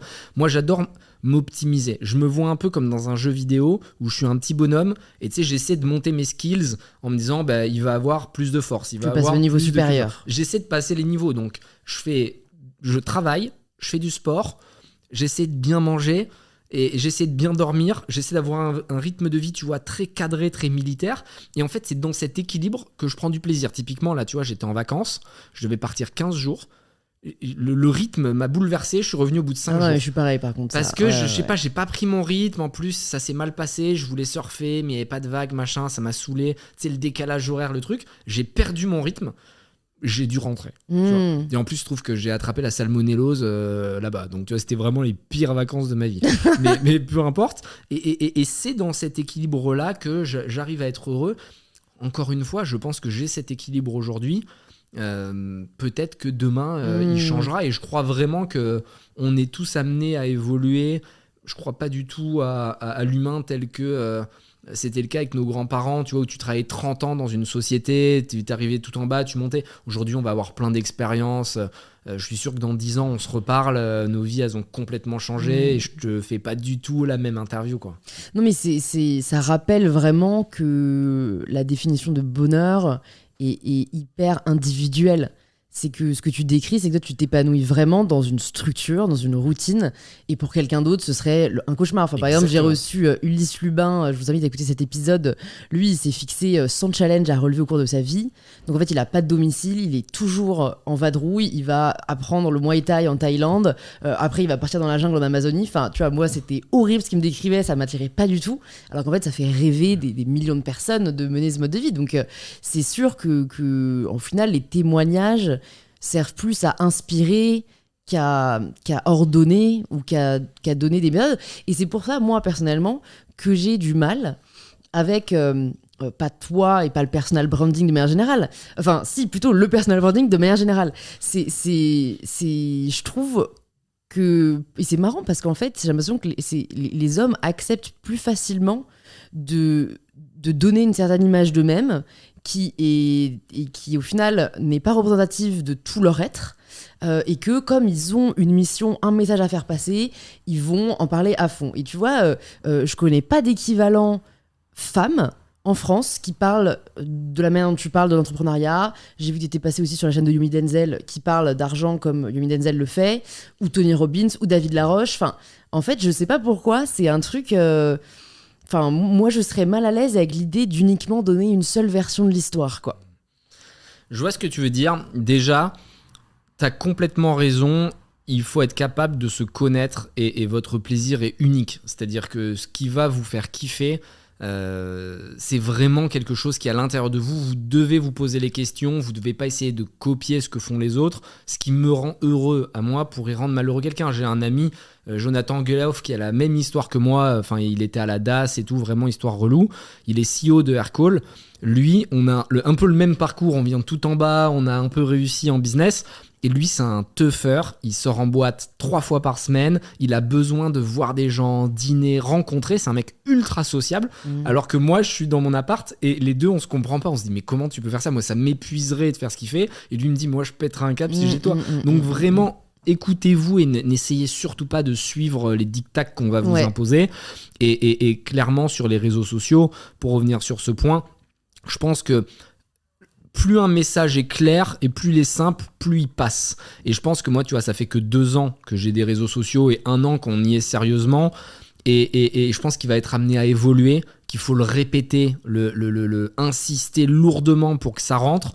Et je suis d'accord que le message devient un peu cliché parce qu'on l'a tellement répété qu'on peut y apporter un peu de nuance. Mais c'était important que les gens qui ne me connaissent pas comprennent l'histoire, parce qu'en réalité, il y a tellement de start-upers qui veulent te dire c'est possible d'y arriver, c'est ci, c'est là, mais qui viennent de grandes familles, qui ont fait les grandes écoles, dont les parents... Enfin, autour de moi, j'ai que ça, des parents. Il y en a un l'autre jour qui vient me voir, qui me dit, moi, tu sais, je me suis lancé seul, juste mon père a mis 2 millions dans la boîte, mais sinon, j'ai bossé moi tout seul.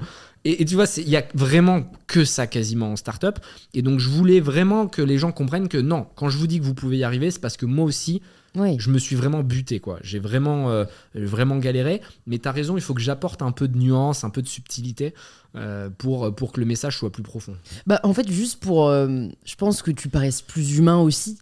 Parce que c'est sûr, ton histoire, elle est hyper inspirante et elle va toucher, je pense, tellement de personnes qui jusqu'ici n'avaient pas de rôle modèle. Mais peut-être qu'au contraire, certaines pourraient ne pas s'identifier parce qu'il y a ce côté très marche ou crève dans lequel tout le monde ne se reconnaît pas, quoi. Mais bon, après, encore une fois, ne te travestis pas, il faut que ça reste fidèle à toi-même. C'est pour ça que les podcasts, tu vois, sont super bien parce que tu peux rentrer, c'est ce qu'on disait tout à l'heure, on peut rentrer dans la réflexion un peu plus profonde que simplement la couche superficielle, une story qui dure, je sais pas, 8 secondes, ou d'un interview sur BFM où tu as 25 secondes pour dire ce que fait Blast ou Feed ou je sais pas quoi. Et les podcasts, j'adore parce que tu peux vraiment prendre le temps de rentrer dans les sujets et c'est toujours intéressant pour ceux qui écoutent. Il y a une dernière citation que j'ai relevée. La plupart des problèmes peuvent se régler avec de la flagonnerie. Donc la flagonnerie, c'est le fait de flatter l'ego des gens. Quel problème est-ce que tu as déjà réglé avec de la flagonnerie ? Franchement, à peu près tout. Il faut savoir donner aux autres en business ce qu'ils veulent. C'est-à-dire qu'il y a une règle. Moi, quand j'arrive dans une salle de réunion, je me demande toujours avant qu'est-ce que la personne veut et comment est-ce que je peux lui offrir. Et en réalité, les gens ont quand même un fonctionnement qui est assez basique. La plupart du temps, ils veulent soit de l'argent, soit de la reconnaissance, soit que tu les respectes. Tu vois. Et en fait, une fois que t'as 2-3 autres points, mais bon, les 3 principaux, c'est ceux-là. Et une fois que tu as compris ce qu'il voulait, ou ce qu'elle voulait, bon, mais tu lui amènes, simplement, tu vois. Quelqu'un qui veut de l'argent, tu trouves un deal avec elle, tu dis, bon, perdons pas de temps, j'ai compris, tu voulais ça, regarde, je vais te l'apporter, je te propose ça, ça, ça. Et donc, en fait, c'est ça que j'appelle flagornerie, c'est lisser dans le sens du poil. Surtout, en fait, les hommes sont plus faciles pour ça, parce que j'ai remarqué que tu dis à un homme qu'il est beau, immédiatement, je le vois, j'adore faire ça. L'autre jour, j'étais avec un gars à la télé, je dis mais c'est vrai que t'es un bel homme, hein. Et tout de suite, il était assez agressif, il avait un truc sur moi, je sais pas pourquoi, bref, il m'aimait pas trop, je crois. Et je lui ai dit non mais c'est vrai que t'es un bel homme, hein. En vrai, quand on te voit, et je te jure, ça a changé complètement le cours du truc. Et ça s'est inversé. Donc il y a toujours cette part d'ego très forte chez les gens. Plus ils sont connus, plus ils ont de l'ego, plus machin. Et juste tu dis un truc comme ça. En fait, faut envoyer de l'amour, même si t'y crois pas trop. Le fait de dire quelque chose de sympa aux autres va souvent déclencher quelque chose de positif. T'as pas besoin, tu vas te dire t'es magnifique, c'est incroyable, mais juste tu dis un truc, tu vois, qui est vrai. J'aime beaucoup comment t'es habillé, trop sympa ta déco, nanana, ta voiture est jolie, ou t'as des yeux vraiment, putain la couleur elle est ouf.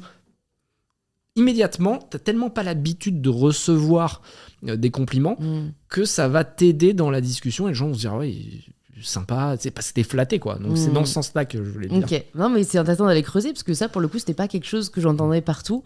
Donc je me suis dit c'est intéressant, qu'est-ce qu'il veut dire, parce que entre être un lèche-botte et réussir à envoyer la bonne flèche voilà, dans la bonne cible, il y a un gap. Et si jamais des personnes alors veulent peut-être te flatter ou te séduire au sens business du terme, qu'est-ce que toi tu regardes, qu'est-ce qui va faire que ton attention va être retenue? C'est assez dur franchement parce que moi je refuse tous les déjeuners, je refuse tous les cafés, je m'impose comme ça des règles et c'est important d'ailleurs d'en parler très rapidement, c'est que vous devez faire ce qui vous fait du bien à vous et assumer vos positions. C'est-à-dire que moi très tard j'ai compris qui j'étais, on allait voir des psys etc, tu vois, avec ces profils un peu hypersensibles etc, et en fait j'ai appris que moi, il fallait que je reste beaucoup chez moi parce que ça me prenait beaucoup d'énergie d'aller à droite, à gauche, faire des lunchs, tu vois, ça me aspirait mon énergie, que j'aimais pas ça, en plus, me déplacer, truc muche. Et donc, je refuse tous les cafés, je refuse tous les lunchs, je refuse tous les trucs. Je me lève tard, tu vois, donc c'est tard. Je me lève à 8h30. Mais ce que je veux dire, c'est que par rapport au morning routine, tu vois, que t'entends sur Instagram où faut se lever à 5h, te mettre dans un bain glacé, embrasser l'arbre, courir 1 heure, faire des pompes, tu vois, t'as quand même un gap. Et je me lève à 8h30, je me couche toujours à la même heure. Et en fait, c'est pas parce que je dois voir un gars que je vais me lever plus tôt, plus tard. Tu vois, faut vraiment que ce soit exceptionnel. Et donc, du coup, c'est assez dur déjà de prendre contact parce que la plupart des gens ont cette manie de dire viens, on va prendre un café. Je dis mais pourquoi ? Et donc un truc vraiment qu'il faut adapter dans sa communication quand tu veux toucher un investisseur, c'est immédiatement lui faire comprendre ce que tu peux lui faire gagner. C'est-à-dire que moi, quelqu'un qui me dit « Viens, on va prendre un café, faut que je te parle d'un truc », mais je réponds même pas en fait. Je mens parce qu'en fait, je me suis fait une règle, c'est de répondre à tout le monde au moins oui, non. Tu vois, ouais. J'essaie de répondre à tout le monde. Et après, j'ai mon équipe pour les réseaux sociaux. Ah oui, d'accord. Ouais, pour les réseaux, c'est Ariane, la pauvre, qui s'y colle parce que il y a beaucoup de flux. Mais les gens qui ont mon mail, j'essaie toujours de répondre oui, non, je peux pas, désolé, machin. Un truc, tu vois, pour que je déteste ne pas répondre aux mails. J'ai un problème des notifications et tout. Bon, bref. Mais tout ça pour dire qu'il faut expliquer à l'autre ce que tu peux lui offrir. Moi, si j'envoie un mail à quelqu'un et que je le connais pas, je commence toujours par je peux vous faire gagner ça. Ça peut être de l'argent, ça peut être un contact, ça peut être un truc. Et donc là, tout de suite, tu me dis, tu peux me faire gagner 50 000 €. Bon, vas-y, je vais lire la suite du mail. Si tu me proposes juste un café, je sais pas de quoi tu parles, je sais pas ce que tu veux. Enfin, tu vois, t'as juste pas le temps, quoi. Donc, concentrez-vous sur vos objectifs et évitez justement tous ces trucs de café, de rencontres. Les gens vont pas vous aider. Enfin, tu vois, bosser, quoi. Il faut juste travailler sur son projet. Puis, à un moment, les personnes intéressées, intéressantes, elles viendront. Mais les incubateurs, les trucs comme ça, moi, j'y crois pas du tout. Parce que tu passes ton temps à aller voir des gens qui t'expliquent comment eux ont fait. Mais en fait, chaque succès est ultra unique, donc ça sert à rien d'essayer de faire comme l'autre. Tu travailles, tu te butes, tu prends du plaisir, tu fais le meilleur produit possible, et puis si ça doit marcher, ça marchera. Tu t'es déjà fait coacher, toi ? Non, jamais. Tu y as pensé ? Ouais, alors je l'ai fait, pour être franc, c'est Alven qui me l'a imposé. Ils m'ont dit on te donne 15 millions d'euros, mais par contre tu dois avoir un coach. Bon, si vraiment vous insistez, il m'avait donné plusieurs millions de cash out, donc j'ai dit ok, je vais voir un coach. Ça m'a coûté 800 balles de l'heure, donc je l'ai vu, je sais pas, peut-être 10 heures. Au bout de 10 heures, j'ai appelé Alven, j'ai dit je suis désolé, mais ça sert à c'est rien, au-dessus de mes forces. Ouais. Genre, je viens de perdre 8000 balles. En plus, c'est sur la société, c'est la société qui paye. Je dis franchement, ça n'a aucun sens, et c'était... Je sais pas, ça m'a pas aidé. Je pense que tout le monde est tellement unique que le vrai travail que tu dois faire, c'est pour te comprendre toi. Et il y a tellement de livres aujourd'hui, il y a tellement de trucs que ça peut être bien. Certains en ont besoin, tu vois, mais si t'en as pas besoin, faut pas te l'imposer. Je trouve ça ultra cher, moi, les coachs que j'ai rencontrés. Il y en a sûrement des très bons. J'ai pas trouvé celui, moi, qui me faisait kiffer, quoi. Écoute, on parle de livres. Je vais arriver aux dernières questions du podcast. Si tu avais une ressource à nous conseiller, que ce soit un livre, un film, un podcast, qu'est-ce que tu nous recommanderais ?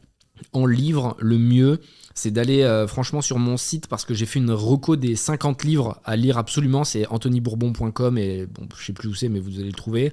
J'ai mis les 50 livres qui vraiment pour moi sont obligatoires. Donc ça parle de business, mais aussi d'autres sujets, tu vois, des livres un peu plus philosophiques.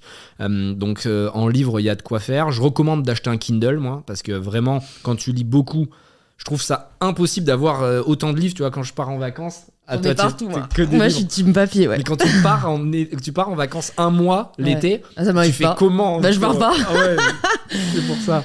Mais non, mais le Kindle, je trouve que c'est une invention exceptionnelle. Tu te mets 8000 livres, si j'ai pas de conneries, sur le même truc. C'est hyper léger, donc t'es au bord de la piscine, tu peux le tenir d'une main. Enfin, vraiment, moi, je trouve ça trop cool.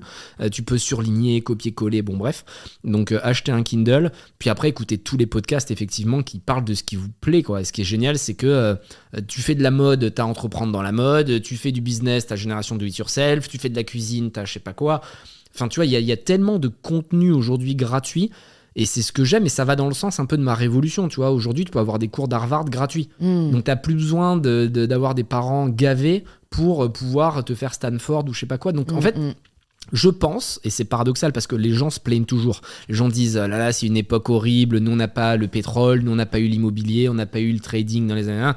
Mais en réalité, je pense que ça n'a jamais été aussi simple, ou en tout cas aussi possible, de devenir riche en partant de zéro.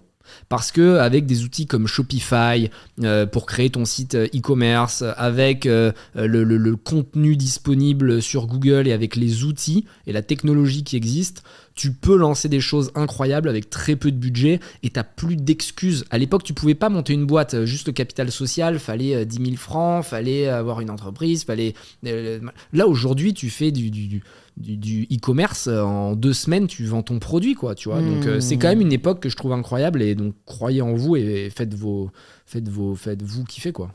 Pour avoir une petite exclusivité lecture, est-ce que tu peux nous partager peut-être le livre que tu es en train de lire en ce moment, ou le dernier livre que tu as lu ? Le dernier livre que j'ai lu, je me suis refait en fait un classique, mais j'aime bien relire des livres parce qu'en fait quand tu les reprends, ta vision a changé, de Anna Kournikova, qui est une joueuse de tennis, qui a une histoire de ouf, qui a galéré, qui a eu vraiment énormément de problèmes, et qui a fait une biographie exceptionnelle, un peu comme celle d'Arnold Schwarzenegger, où tu comprends que derrière le cliché, parce qu'elle c'est une femme très belle, et donc les gens n'ont retenu que son physique, parce qu'elle était égérie de plein de marques, mais tu vois le travail, l'abnégation, les blessures à répétition qu'elle avait à l'épaule, mais qu'elle continuait de s'entraîner, je trouvais ça hyper intéressant, un peu comme Arnold Schwarzenegger, où tu te dis, bon, le mec est quand même un peu un gros beauf qui pousse de la fonte, tu vois, même si j'ai beaucoup de respect pour les bodybuilders, donc faut que je fasse attention de la merde que je dis, parce que il y a rien de plus, un bodybuilder, c'est un mec qui est prêt à refuser tous les plaisirs que son corps lui demande. Donc tu vois, c'est une force mentale exceptionnelle. C'est-à-dire que le mec a faim, mais il ne mange pas. Il a envie de... Enfin, un bodybuilder vit dans la contrainte et il est incapable, enfin c'est pas qu'il est incapable, c'est qu'il s'interdit de répondre à ses besoins primaires, quoi, tu vois. Donc c'est une détermination incroyable. Moi, c'est pas un truc qui me ferait kiffer, mais je les respecte. Donc ce que je veux dire, c'est que Schwarzy, c'est quand même un bon bourrin qui pousse de la fonte, et le mec finit gouverneur de Californie. Je me dis, c'est quoi cette histoire de fou? Et en fait, tu vois que son père était un bûcheron complètement arriéré, qui voulait l'interdire de rêver, et il a pris son destin en main. C'est devenu un culturiste, après c'est devenu un acteur, après c'est devenu un politicien, et j'adore ces parcours, tu vois, où le destin est explosé dans tous les sens, bousculé, et je pense franchement qu'on a tous la possibilité de forcer son destin. C'est le nom du bouquin que j'avais écrit justement, pour dire, c'est pas parce qu'aujourd'hui t'habites à Jonzac et que ta famille, tu vois, elle est, ton père est plombier, ta mère est vendeuse, je sais pas quoi, mais c'est pas grave, tu vois, tu peux devenir le nouveau Bernard Tapie, tu peux devenir le nouveau Bernard Arnault, tu peux... Et ça me fait kiffer de le penser. Donc j'aime bien ce genre de livre. J'ai hâte qu'on ait des noms de femmes qui accompagnent ces noms très masculins en haut de la pyramide. Si jamais tu pouvais entendre quelqu'un au micro d'InPower, qui est-ce que ce serait ? Eh bien, une femme, tiens, puisque tu mets le sujet dessus, j'aime beaucoup Edwige. Moi, j'ai investi dans beaucoup de femmes, en fait. Je pense que je suis un des investisseurs qui a le plus de parité. Et c'est très dur, honnêtement, à la décharge des investisseurs, parce que, tu vois, parfois, et c'est horrible, on en parlait avec Carole Juge, qui est la fondatrice de June, et elle-même te dit, les femmes osent pas, tu vois, aller vraiment parler comme des bonhommes en disant, je veux faire du pognon, et Carole le fait, tu vois, c'est une des seules à parler vraiment en étant hardcore, et elle me disait, c'est dur de trouver des femmes qui sont alignées avec moi. On me reproche, moi en tant que femme, d'être businesswoman, alors que moi, tu vois, on va me dire, c'est cool ce que tu fais, t'es business wise et tout, alors qu'elle, on va lui reprocher en mode tu castres les mecs, etc. Donc Carole, je pense que ce serait intéressant, ou Edwige de Barouders, c'est une... Ah, mais c'est très drôle, tu sais qu'on est toutes les deux pour l'instant au WeWork d'Avenue de France. Et elle est venue me voir un jour. Elle était enceinte, si je me trompe pas. Elle vient d'accoucher, du coup, elle m'avait passé sa carte. Elle m'avait dit, regarde ce qu'on fait. En gros, c'est le back market du sport. Et c'est pour ça que, comme je sais que tu es sensible à ces sujets, je pense vraiment que leur boîte Barouders, c'est une plateforme de seconde main outdoor. Donc, en gros, on a tous acheté des vêtements de ski, une planche de snow, un truc qu'on a revendu sur le Bon Coin avec une expérience horrible où tu as peur de te faire voler. Eux, ils vérifient le matos. C'est un peu comme Vinted, mais en mode seconde main, de trucs de sport, planches de kite, etc. Et je trouve que sa mission est trop belle et que elle a une énergie incroyable qui sort des clichés. C'est-à-dire que sa famille est très riche, elle a fait HEC, son mari a fait Polytechnique, donc si tu veux, tout nous sépare. Mais quand on s'est parlé, ça a montré que c'est exactement ma thèse de dire il faut justement faire fi de tous les milieux sociaux, de toutes les cartes qu'on t'a données au début, au final, tous les préjugés, mais travailler main dans la main. Et ce qui est quand même drôle, c'est que c'est moi, le plouc, tu vois, de banlieue bordelaise, qui vais investir chez eux. Et au final, on s'entend trop bien, et je les aide beaucoup avec un ami, Thomas de Miro, parce qu'on est à leur board, et je trouve que sa mission est belle et qu'elle a une histoire à raconter et qu'elle fait très bien, malgré, tu vois, les clichés dans lesquels elle aussi aurait pu tomber, comme moi, j'ai mes propres clichés. Bah écoute, tu vas pouvoir répondre à la dernière question du podcast, la question signature. Ça signifie quoi pour toi, prendre le pouvoir de sa vie ? Prendre le pouvoir de sa vie, pour moi, il faut vraiment le rapporter au plaisir et même plus largement au bonheur, parce que le plaisir, on va dire qu'il est court terme quand le bonheur est beaucoup plus ancré. Être capable d'être heureux et de t'épanouir dans ton quotidien. Donc tu vois, j'allais dire le travail, mais en fait même pas, parce que si t'es heureux sans travailler et que ton kiff c'est de faire le tour du monde et d'aller aider des gens, c'est trop bien, mais tu peux pas dire que c'est un travail. Donc c'est vraiment trouver ce qui t'anime profondément. C'est une mission extrêmement compliquée, je pense que c'est une mission qui prend toute une vie, parce qu'en réalité, il faut être capable de faire une introspection, se demander, ok, la société m'a mis dans un tunnel la plupart du temps, les études que tu as faites, c'est pas vraiment toi qui les as choisies, ton métier, on te l'a plus ou moins imposé parce que tu avais besoin d'argent ou on t'a demandé de travailler rapidement, mais il faut tout remettre à plat. Parfois partir vivre seul, tu vois, pour vraiment te retrouver, être capable d'être complètement indépendant et de pas subir les influences des uns et des autres, même si elles sont positives parfois, de manière à faire les bons choix et profiter des moments qui te restent. Je me demande souvent combien de temps il me reste à vivre, tu vois. Je pense que je suis quasiment, j'ai 34 ans, à la moitié ou au tiers, je sais pas, tu vois, en fonction de la chance que je vais avoir. Mais c'est pas beaucoup, tu vois, quand même. Et donc j'ai passé quasiment 34 ans à galérer pour avoir de l'argent, sauf que j'en ai jamais profité. en réalité. Et donc, il faut être capable de constamment remettre à jour et de réactualiser ce qui te fait vibrer. Et c'est pour ça que je te dis, dans 5 ans, peut-être que je te dirai finalement, mon kiff, c'est d'aller surfer et d'être sur une île, à pêcher mon poisson et de faire du surf tous les jours. Et que c'était ça, au final, ma destination. Donc, posez-vous les bonnes questions, n'écoutez pas les gens, soyez épanouis, prenez du plaisir, parce qu'au final, la vie, c'est quand même une chance incroyable. Encore plus pour nous qui sommes en France, tu vois, c'est quand même un beau pays, on est quand même sécurisé. Il faut penser aux pays en guerre où tu peux même pas manger, etc. Bon, on n'a aucune excuse en fait pour pas être heureux, et malgré les drames qui peuvent arriver dans la vie, il faut voir le positif, essayer de se redresser et de profiter au maximum. Super, bah écoute, merci beaucoup Anthony pour cette superbe conversation. Merci. J'espère que ça vous a plu, personnes qui nous écoutaient jusqu'au bout de l'épisode. Pour justement les personnes qui veulent en savoir plus sur toi, sur ton parcours, sur ce que tu fais, où est-ce que tu veux qu'on les redirige ? Sur Instagram, sur LinkedIn, je sais pas, un peu partout, sauf sur Twitter. Voilà, partout sauf Twitter. Partout sauf on Twitter. retient. Voilà, et puis je mettrai ça dans les notes du podcast pour qu'on puisse te retrouver facilement. Écoute, merci Anthony, j'espère à bientôt. Merci beaucoup.